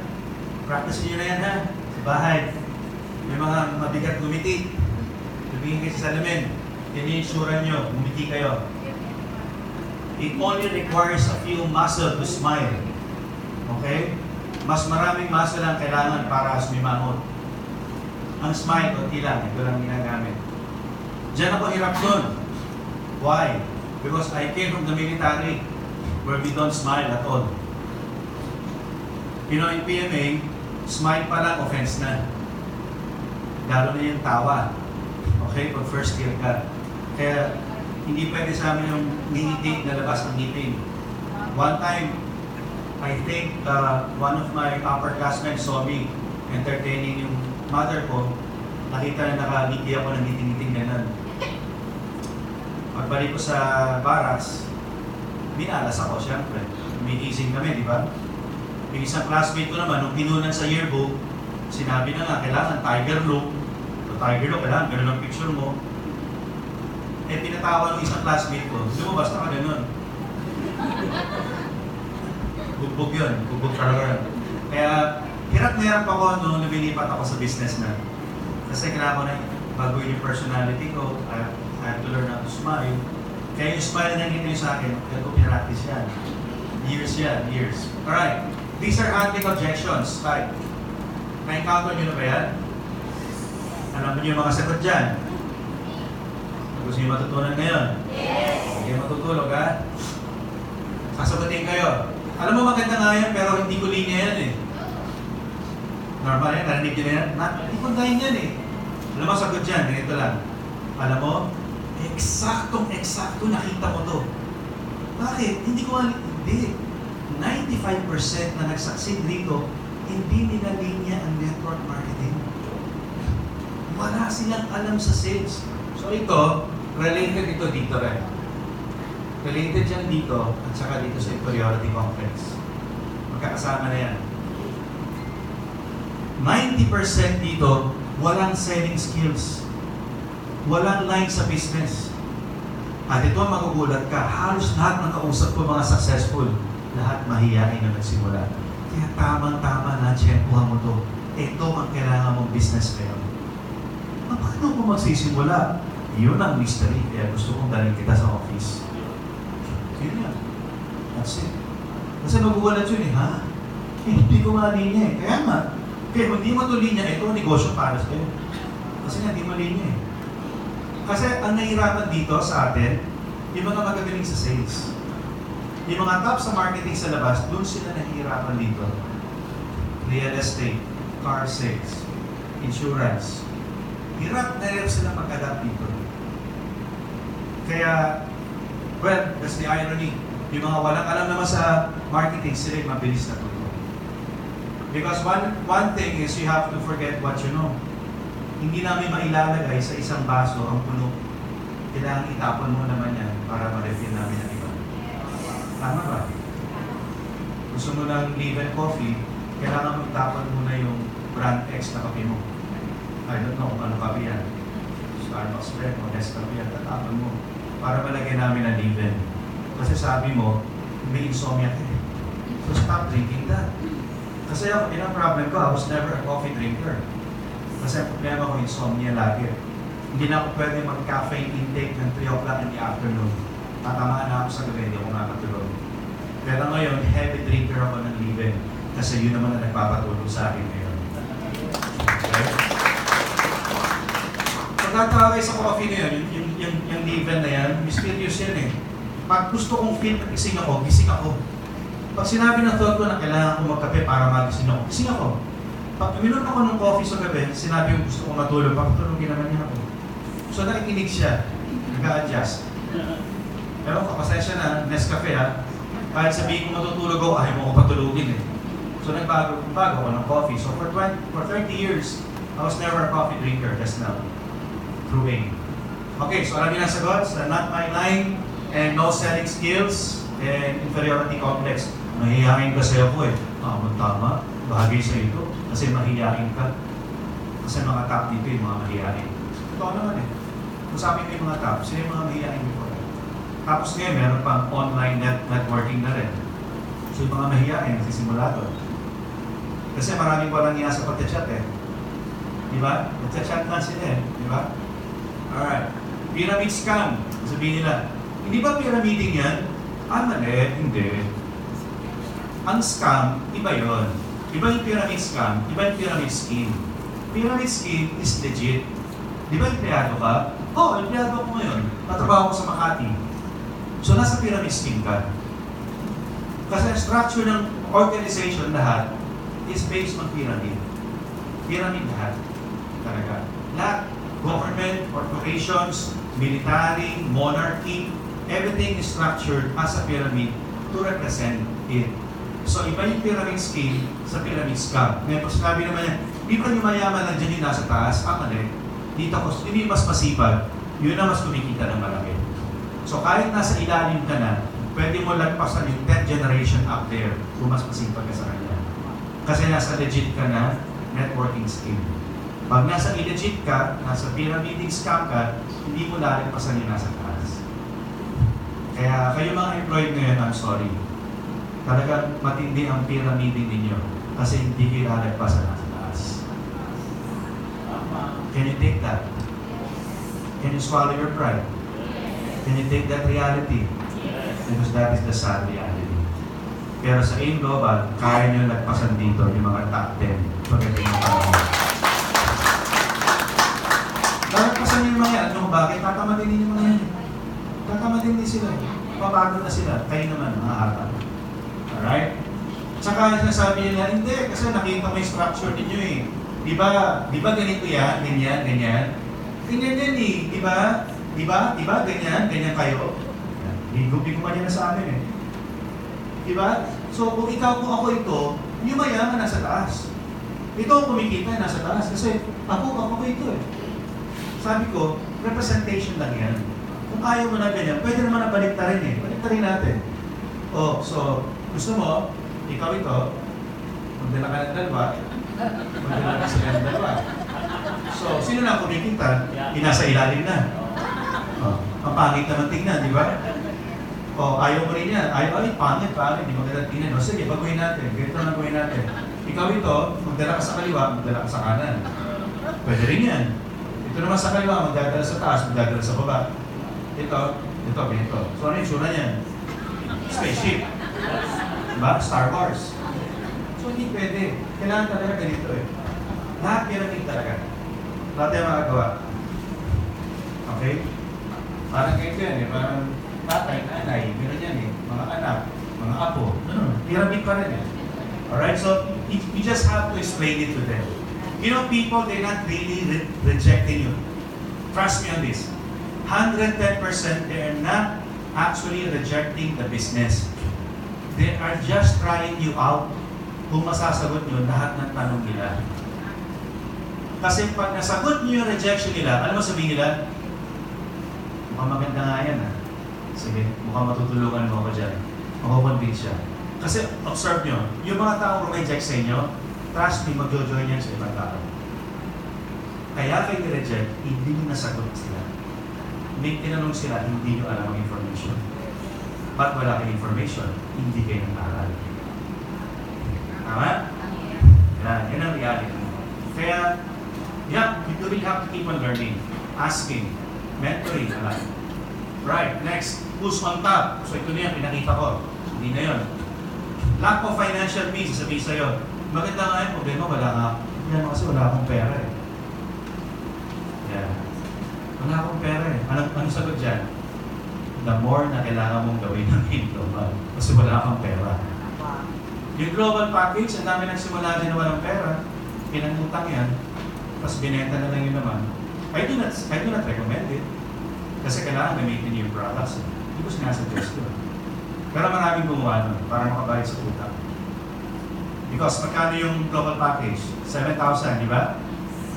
Magkano ang laman nun pag binenta mo? 10,000 for Maabot pa ng iba, 11,000. So you can choose, di ba? So para kumita pa sila. And hindi ako naniniwala na walang makaka-afford ng global package eh. Imposible. Kasi pag kinumpit natin yung suot nyo ngayon, pati yung phone na hawak ninyo, mas mahal pa sa global package yan eh. Tama ba? Pero tingnan mo yung phone mo. Tingnan mo yung phone mo araw-araw. Magkano ng pera pinasok sa akin ito? Ang dami pera nga, lumabas sa'yo dyan, kakabili ng loan. Tama ba? Nagagamit mo rin naman yun sa teleserye eh. Di ba? Halik. Habang nasa bus na halik. Yeah. Tayo nauubusan daw. Alright. It's too hard. Oo, maganda nga yan. Yaman na, kaso ang hirap naman gawin yan eh. Ano sagot dyan? May alam ka bang madali ngayon na gawin? Kaya may alam kayo? Kasi kung may sasabihin kayo sa akin na meron kayong ginagawa na madaling kumita ng 100,000, sana ako sa inyo bukas. Wala eh. Yung employment na lang ng 20,000, 15,000, ang hirap eh. Pero kung magkaroon kayo ng opportunity na mahirap gawin pero magbabagong buhay mo, gagawin mo ba? Yes. Of course, magbabago buhay mo eh. So, it's only a matter of transferring your effort to a more profitable task. Hindi siya madali. Pero posible. Ang masakit, yung hindi posible. Kaya nalulungkot ako sa mga tao na sumasagot na, oo nga, yayaman nga, pero ang hirap. Yung isa naman tao, sasabihin niya, oo nga, mahirap, pero posible. Ang masakit, karamihan ng Pilipino, mahirap na, imposible pa, ayaw pang umalis doon. Kaya anong tawag sa ganon? Bahala na kayo kung anong tawag ko. Masakit pakinggan. Won't last, hindi naman magtatagal yan eh. Ang dami na nawalang kumpanyang ganyan. Narinig nyo na yun? Okay. Guys, nung ginawa ang AIM 13 years ago, yun yung sinabi nila. Noong 2009, after 3 years, sabi nila, tatlong taon na, malapit na, magsasara na yan. Tatlong taon na yan. Ang lifespan lang ng mga ganyang company, 2 to 3 years lang yan. 2009 yun. Nung dumating ng 2012, 6 years na, ang dami ng kalaban, babagsak na yan. Noong 2015, malapit na mag 10 years, magsasara na yan. 2019 na, yun pa rin na sinasabi nila. And trust me, in 2023, in 2025, yun pa rin sasabihin nila. By the time na sinabi nila yun, kayo, tapos na kayo sa aid, mga investors na kayo. Yung mga negative comments na yon, hindi na matitigil yan. Tuloy-tuloy yan. 2 generations na yan. Yan ang sinabi nila sa Amway before, in the 60s. Yan ang sinabi nila sa Forever Living in the 80s. Pero yung mga legit na company nagtuloy-tuloy. Scout siyempre nagsara. 2 years, 3 years, 5 years nagtago yung mga nagtayo. Hindi na tayo pwede magsara. Nasa 20 countries na tayo and more. Malaki tayo. Magsimula na ang Europe. Paano pa tayo magsasara ngayon, guys? Yung pumuputok na ang Europe ngayon, ang laki natin sa Africa. Ang mga downline nyo, nag-recruit na sa buong Middle East. Yung mga taga-America ngayon, nagtsatsaga na ang product pinapadala from the Philippines. Kaya work out namin ang aim world. Ayusin namin ang maayos. Because I'll be in charge of that. Kaya, alam niyo, dating ang panahon, mawawala kayo, pero ang aim, nandito pa rin. Tandaan niyo. Okay? Here to stay. Family conflict. Ito ha, strategy to. Pagpasok niyo sa business, first requirement, invite niyo agad ang mentor niyo sa bahay. So right now, I'm even telling the mentors, pag may pumasok ng distributor, isitahin niyo agad sa bahay yung tao. Nare-report kayo every season. Pag pumasok sa network, dalhin yung mentor sa bahay. Imbitahan niyo. Ay, uminom na ng liver coffee yan, okay na yan. Okay? Imbitahan niyo. Malaking bagay pag tumutuntun sa bahay niyo. Kasi yung mga kasamaan sa bahay, family members, dalawa lang ang role niyan. Either magbibigay ng moral support sa inyo yung mga yan, o mga mortal na kaaway niyan sa buhay. Dalawa lang yan, tandaan niya. Di ba, ang sarap ng pag-uwi kayo, sasabihin, oh, anak, kamusta? Okay ba yung prospect mo? Nagpa-paying ka ba? Diba? Diba, sarap yung gano'n, diba? Ano na? Okay na ba yung kita mo? Lumaki na ba ang network? Dapat gano'n, di ba? Diba, paano kung uwi kayo? Ano, mayaman ka na? Nasaan ang kotse mo? 6 months ka na. Iwan namin yung trabaho mo, wala ka palang resulta. Kasi, tapos mag-quit. Kasi hindi nadala yung upline mentor sa bahay. Experience ko yan eh. Pagka pumupunta ako sa bahay ng downlines, hindi kinamayan ko, papakilala ko upline. Mga nanay ko, kuya ko, ate ko, si papa, makamayan ko sila. Hindi po, isa po kayo. Sila, kung kayo po. Salamat po, salamat po. Ako po yung tumutulong ko sa anak ninyo para mag-expand po ng business.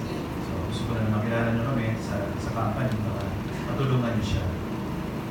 Tapos ikikwento ko na. Tatanong sa akin yan, sasabihin.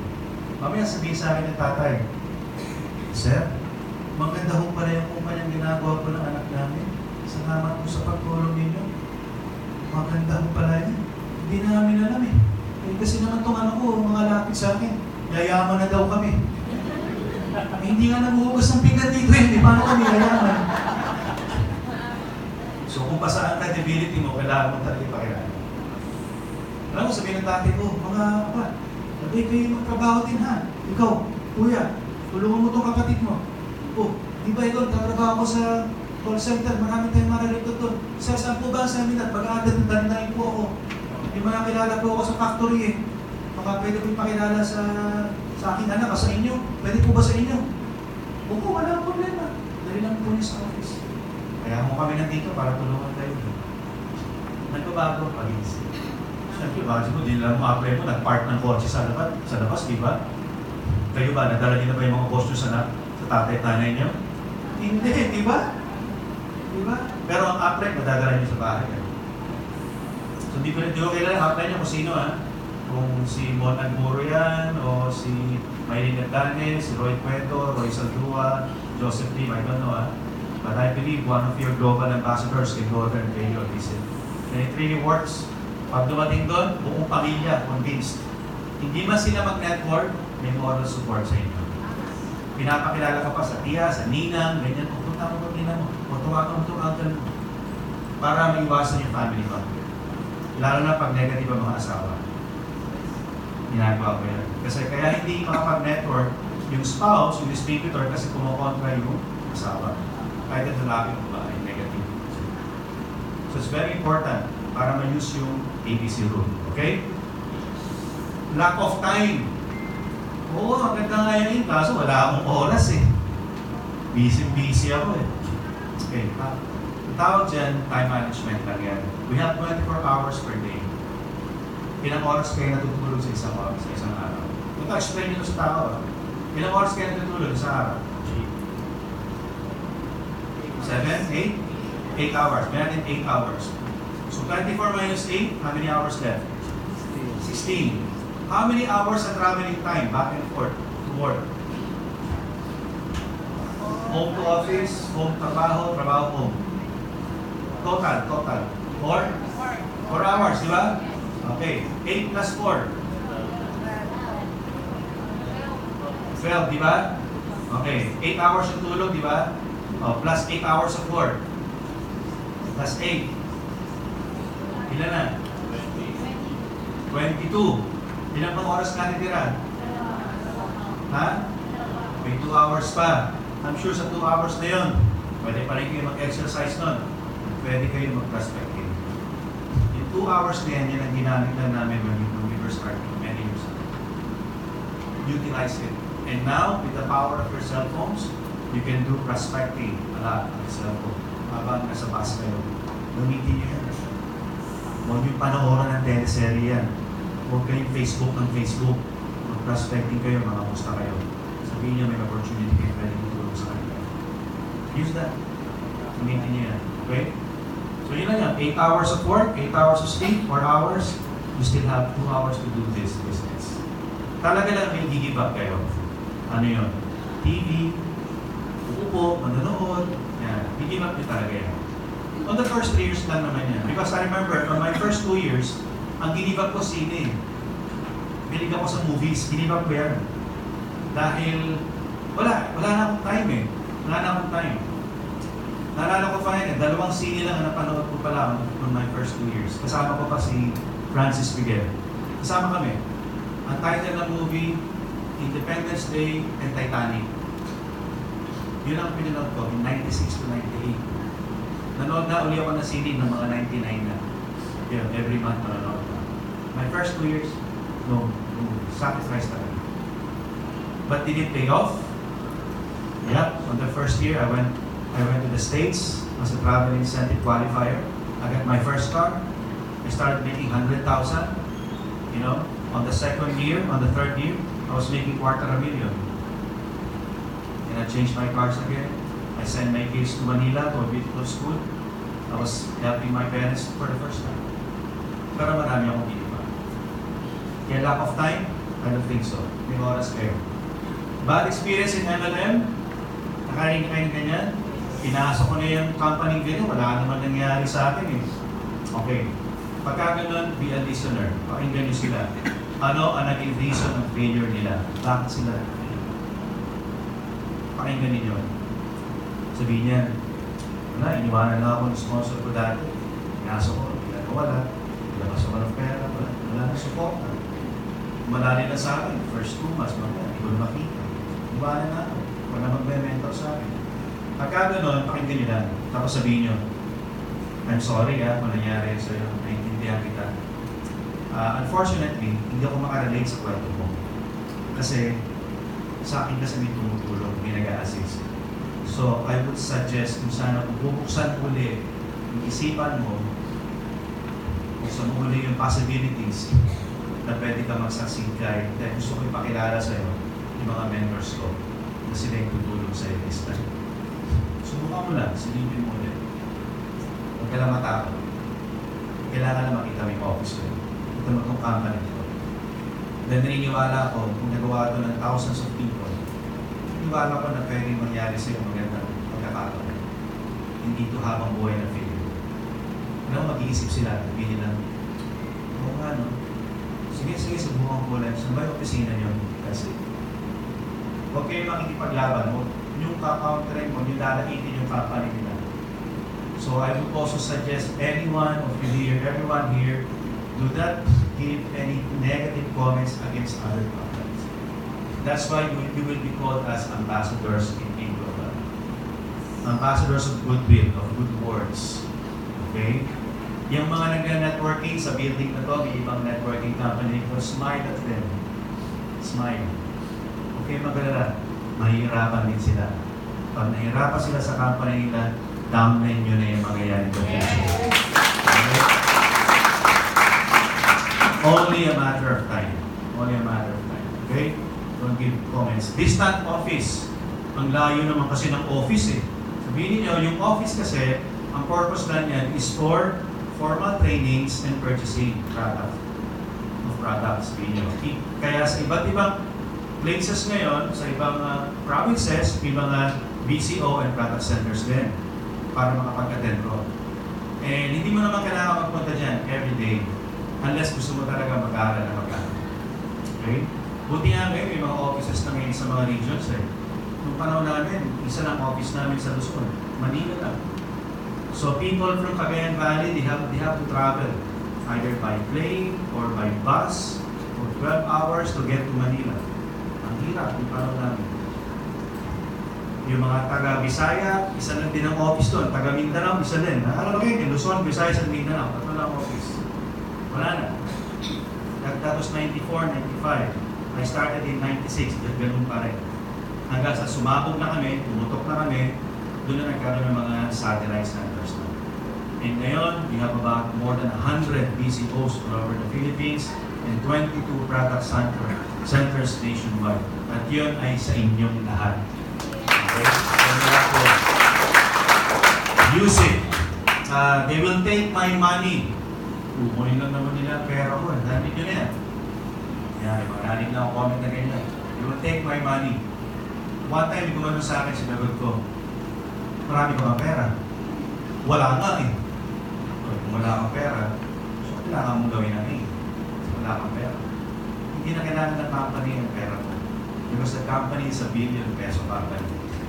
Company makes at least 6 billion peso per year. Minimum. Company ang kailangan mo. Sila ang tutulong sa'yo. They will not take your money. They will give you money. Actually. Right? Brainwashing. Bine-brainwash daw kayo. Narinig nyo na yan? Yes. Totoo yun. Bine-brainwash talaga namin kayo. Yung brainwashing, matagal na yan. Bine-brainwash na rin naman tayo ng bata tayo eh. Paano tayo na-brainwash nun? Ano sabi sa atin? Mag-aral kayo, magtapos, at maghanap ng trabaho. Binasabi pa sa iyo na magtapos at maghanap ng negosyo? Wala, di ba? Ako, nag-aaral na ako ng degree of management eh. Ang tinuro sa amin, mag-manage ng negosyo ng iba. Ano ba naman yung i-brainwash kayo? Kung 5 to 10 years naman, mga multi-billionaires years sa inyo. Diba? Ito lang yun. Military nga, brainwash din kami. Naka-ready kami mamatay at 23 and 25 years old. If you graduate in PMA, 20% will never reach the age of 30 years old. Naka-ready kami na. Na-brainwash din kami ng gano'n. Na-condition kami. Pero dito, hindi naman kayo mamamatay. Marami nga kayo bubuhayin tao dito lalo eh. Marami kayong babaguhin buhay. Alright? So, everything starts from conditioning the brain, the mind. Okay? That's called motivation. No more prospects, please. Please do not talk to me again about this. No more prospects na raw. Kalokohan yan ha. Ulitin ko, 104 million population tayo. 5 million lang ang active distributors. May 99 million na naghihintay sa inyo sa labas. Pag lumabas kayo, kahit wala man lang 1%, o sabihin natin 0.001% na makuha nyo, enough na yan para maging mayaman kayo sa Innova. Okay? 0.01%. Pwede yan. Okay, nasagot ko ba yan? Yes. Clear? Alright. Let's move. Prospecting and downline. So pag may bili ka kayo ng calling card at sinagot kayo, nag-confirm sa inyo, at nag-return call at sinabi, Sir, interesado po ako sa calling card na binigay nyo. I mean, paano po ba ito gagawin? Ano pong gagawin ko? Kailan po ako pwede mag-start? O sige, iyo, mag-meet muna tayo tomorrow. Anong oras ka free? Set the time, set the place. Mas maganda yung malapit na dito sa office o kung nasa province kayo, malapit sa BCO para matulong mo din sa office ng sa BCO or product center. Okay? Set the appointment. Pag nakita kayo, do presentation. Ang presentation, yan lang ang format niya. First part of the presentation for 10 to 15 minutes is probing. You have to build the rapport. Okay? Huwag nyo gagawin ng pag-upo pa lang ng prospect. O, ikaw ito ha. Kukuha ka ng dalawa dito, magbabangga yan. Okay, direct referral ka. Huwag ganun ha, huwag ganun. Pag upo ng tao, kwentuhan niyo mo lang. Taga saan ka? Ilang years ka na sa work mo? May family ka na ba? Ganun. Ang tawag doon, probing. We call them as FORM. F-O-R-M. Family, occupation, recreation, and message. Get that. You have to evaluate the person. Kamusta ang family niya? Ilan ang anak niya? Ilan ang asawa? Ilan ang asawa? Sino ang asawa? Anong trabaho ng asawa? Minsan nga may ganun, 3 pala asawa. Minsan, so isa, 3 panganay ko Dito ngayon, ikwento yan. Know the occupation. So normally, pag pinag-usapan yung work niya, bisor ka pala. So maganda sweldo mo. Sir, okay lang po, pero syempre, alam niyo na, bisor lang ako. Minsan nga ako, wala pa kaming raise. Minsan naman, manager ko sa mo, wow, manager ko pala sa department store, so you must be doing good. Hindi nga sir, minsan nga, kahit linggo, may trabaho pa rin kami. Tapos, ang raise namin, every 3 years. Tagad na rin ako, pero wala akong pagbabago sa buhay. Yan. Inaalam mo na kagad kung ano yung kulang doon sa buhay niya. Para alam mo kung ano yung papasukin mo. Paano mo bibigay yung needs niya. And get his recreation. May time ba siya sa family? May time ba siya sa sarili? Get the message. That's letter M. So, kung ikaw ay may position ka dyan, so I'm sure marami kang siguro nag-golf ka, naglalaro ka ng ganyan. Minsan, sasagot sa prospect, okay naman, may mga time naman ako sa sarili ko, minsan, nag-scuba diving ako, minsan, nag-skiing kami sa Europe, ng family ko, and at times naman, nag-tour, minsan nag-golf, pinipalimit na ako sa golf course. So, alam mo na yung background ng tao, investor, negosyante. So, pwede ang kailangan nito, makatulong sa kapwa, kailangan niya, products, di ba? So, you can never tell. You have to form the person. And normally, to break the ice, to build the rapport, takes about 10 to 15 minutes. Para maging comfortable yung tao sa'yo. Huwag negosyo agad, mata-turn off. Okay, pag na-break mo yung ice, start with a success story. Ang pinakamaganda dyan, yung first encounter mo sa business, ikwento mo sa kanya. Actually, itong negosyo na papakita ko sa'yo, I joined here, ganyan. I joined here 6 months ago, 3 months ago. Ito kasi yung mga nakita ko. Dati kasi ang work ko, ganito. So tell about your stuff naman.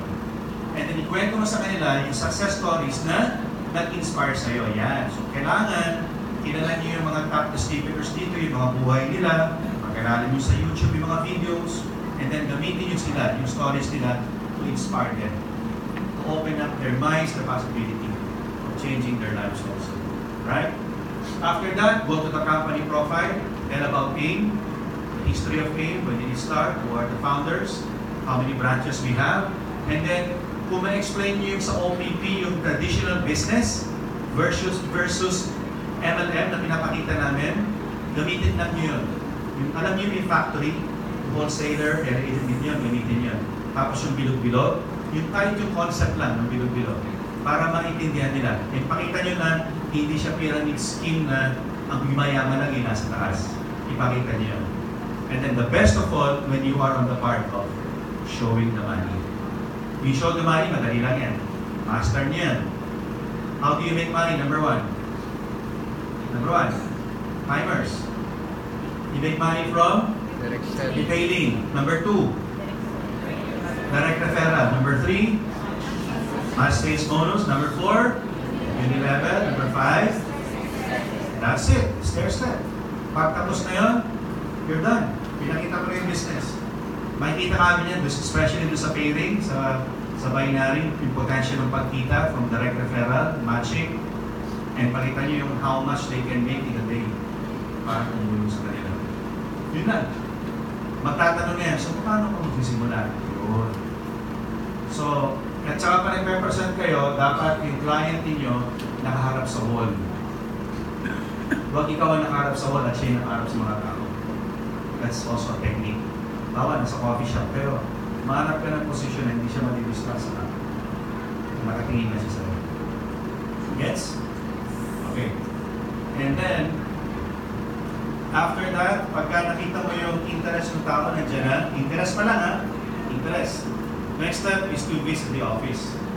So given that opportunity, bring them over here para mag-tour. Ikot dito. Ikot, makita 3rd floor, makita yung purchasing, Yung mga plaques doon, and then rin sa 7th floor, para makita nila yung training rooms, facility ito, makita yung clinic, yung office, ito nagpo-purchase yung tao, yung mga higher trainings na sa 3rd floor, yung ibang trainings naman basic na sa 7th floor, may higher training dito, ito yung mga schedule na seminars, dito nag-aaral yung mga students. And then given the chance, pinakita kayo ng mga GE, GA na kumikita rito, nakilala nyo, nakita nyo, magpahit kayo. Nakita nyo ako, nakita nyo yung ibang tao sa management, nakita nyo sila. Nahuli nyo sila sa Ariel, sila Sir Jerjen nyo, nakita nyo.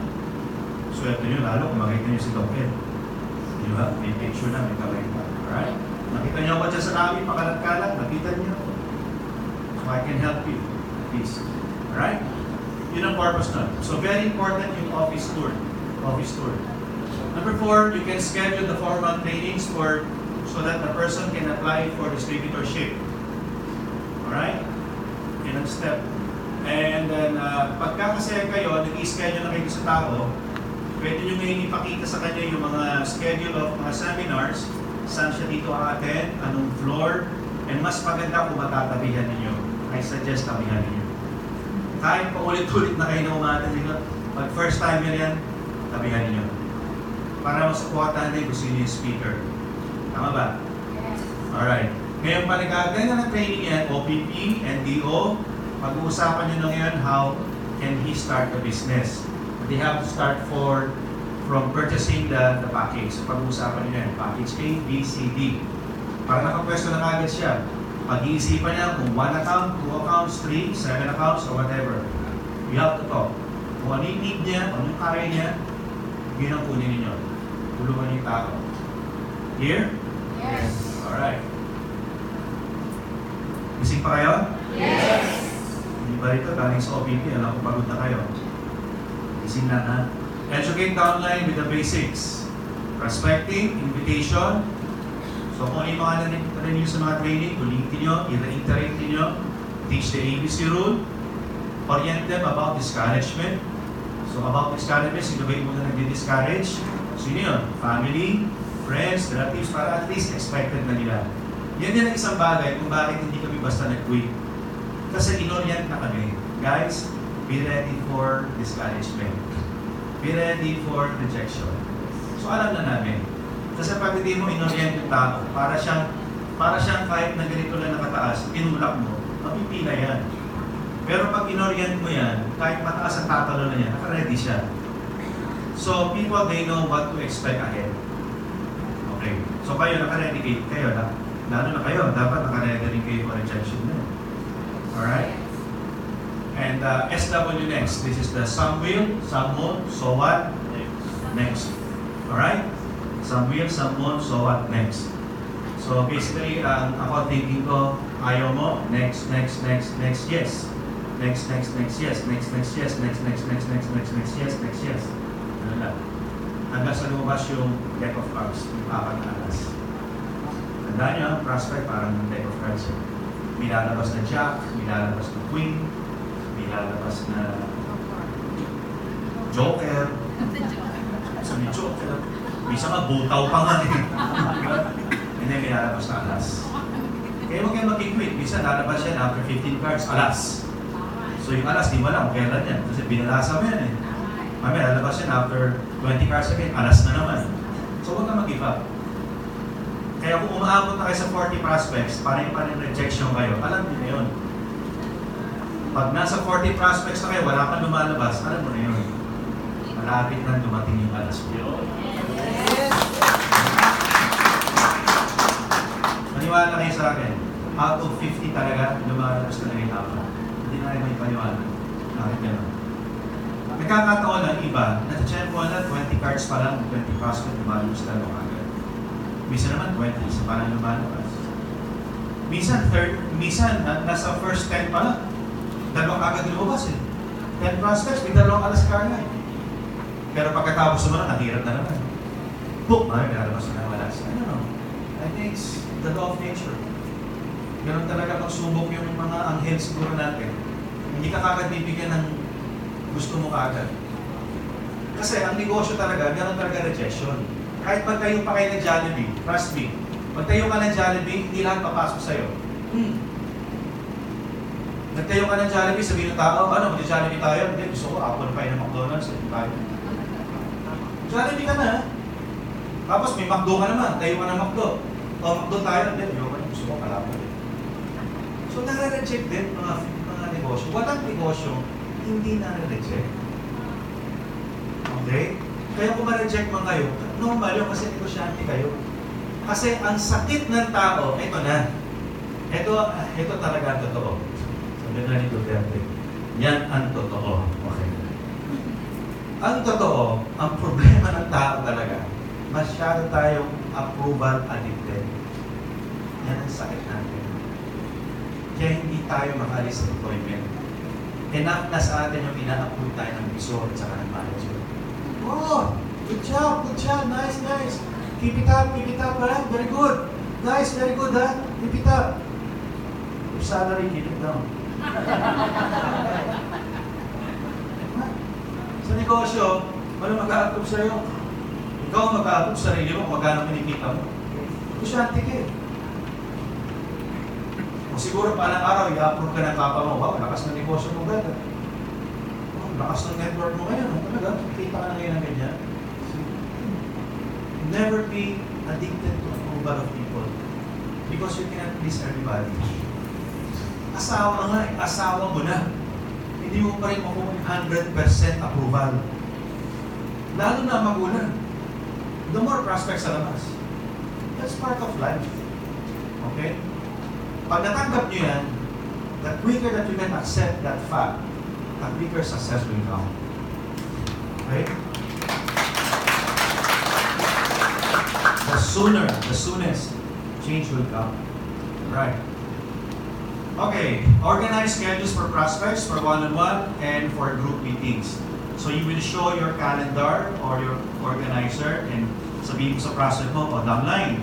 Ito yung mga bakante ko ha, may 4 na araw akong bakante para sa'yo. Kung gusto mo itong linggo, bibigay ko pa rin sa'yo yan. Ang trabaho ko lang is dalan mo ako ng kakausapin. Akong kakausapin. So kung kayo ang downline ko, ang trabaho mo lang sa akin, on the first 3 weeks to 1 month, dalan mo lang ako ng prospect. So apply sa, take note of that. Kayo mga more than 2 months or 3 months. Kayo mga bago ngayon, ulitin ko, ang trabaho nyo on the first month, dalan na ako ng kakausap. Actually, it falls between 5 to 8 prospects or 5 to 8 meetings. Either group presentation yan, nag-organize ka ng tao, or nagdala ka sa akin ng paisa-isang tao. Ang trabaho mo, bukod sa magdala din sa akin, is obserbahan mo kung paano ako nagpe-present. Pakinggan mo ko mabuti. Tingnan mo paano ako nagsisimula. Tingnan mo kung way of communication ko, yung rapport ko sa tao. Paano ako kumiti, paano ako magpasok ng humor. Okay, hindi ko ginagawang seryoso, parang nakikipagkwentuhan na ako. So sinasabi ko sa downline ko yan. Kasi tapos na siya sa training eh. After 1 week, okay, eto na, simula na tayo. Pakilala mo muna ako sa family mo, kasabi ko sila, nakukunin ko lang ako. So wala siyang gagawin kundi mag-observe lang sa akin. So itin ko pwedeng one-on-one, pwedeng mag-organize ng group, na group of 3, group of 5, tapos makikinig lang siya. That's it. Pag umabot ka na ng 7 to 8 meetings with me, bibigyan na kita ng part. Ikaw naman yung magsisimula. Ikaw naman yung gagawa ng probing. Ikaw ang gagawa ng success story. Ako ang titira ng company profile. Ako ang titira ng traditional business. And then after siguro mga 2 weeks ulit, ako na lang gagawa ng show the money. Ikaw na titira ng half. So binibigyan na kita ng part. So what's gonna happen after a couple of months, yung downline ko, alam niya nandiyan na ako sa labas. Pero may task na siya eh. 50% ng presentation kanya na. So magte-text siya. Upline. Nasaan ka na? Kasagutin ko naman. Nandito lang ako sa labas. Nakapart ako rito. Simulan mo na. Okay. Upline, te-text kita. I-ring ko yung phone mo pag pwede ka nang pumasok. Okay, copy. Nag-uusap na kami. Kasi gusto ko siya matuto. Hindi pwedeng 6 months na ako pa rin nag-present. Kasi hindi natin ma-apply yung law of leverage. Kailangan matuto. Bakit din? Lalaki yung network. Kailangan samputin ko yung ilalim mo naman. Sila naman ang tutulungan ko. Nakuha nyo? So, yun ang sistema. The first month, observe. Second month, may part na kayo. Third month, bumababa na ako sa ilalim mo. On the fourth month, lumalaki na ito. Copy? Yes. Clear? Alright, good. And then follow up, communicate. Crucial is 24 to 48 hours. Huwag niyong hayaan na umabot ng 4 days na hindi kayo nag-uusap. Magiging mas malamig pa sa zombie yan. Okay, follow up na agad. Pag nakita kayo, in 1 day, in 2 days, kamusta yung ako? Okay, kamusta ang balita? Kailan yung prospect natin? Tuloy ba tayo? Andito ako. Outline na cancel itong isa pero may matutuloy tayong dalawa. Isa sa hapon, hindi ko lang kung magpo-confirm yung gabi. So, outline, we go there and present. Alright? Communication. Para may planning kayo lagi. Okay, short-term goal and long-term goal. Short-term is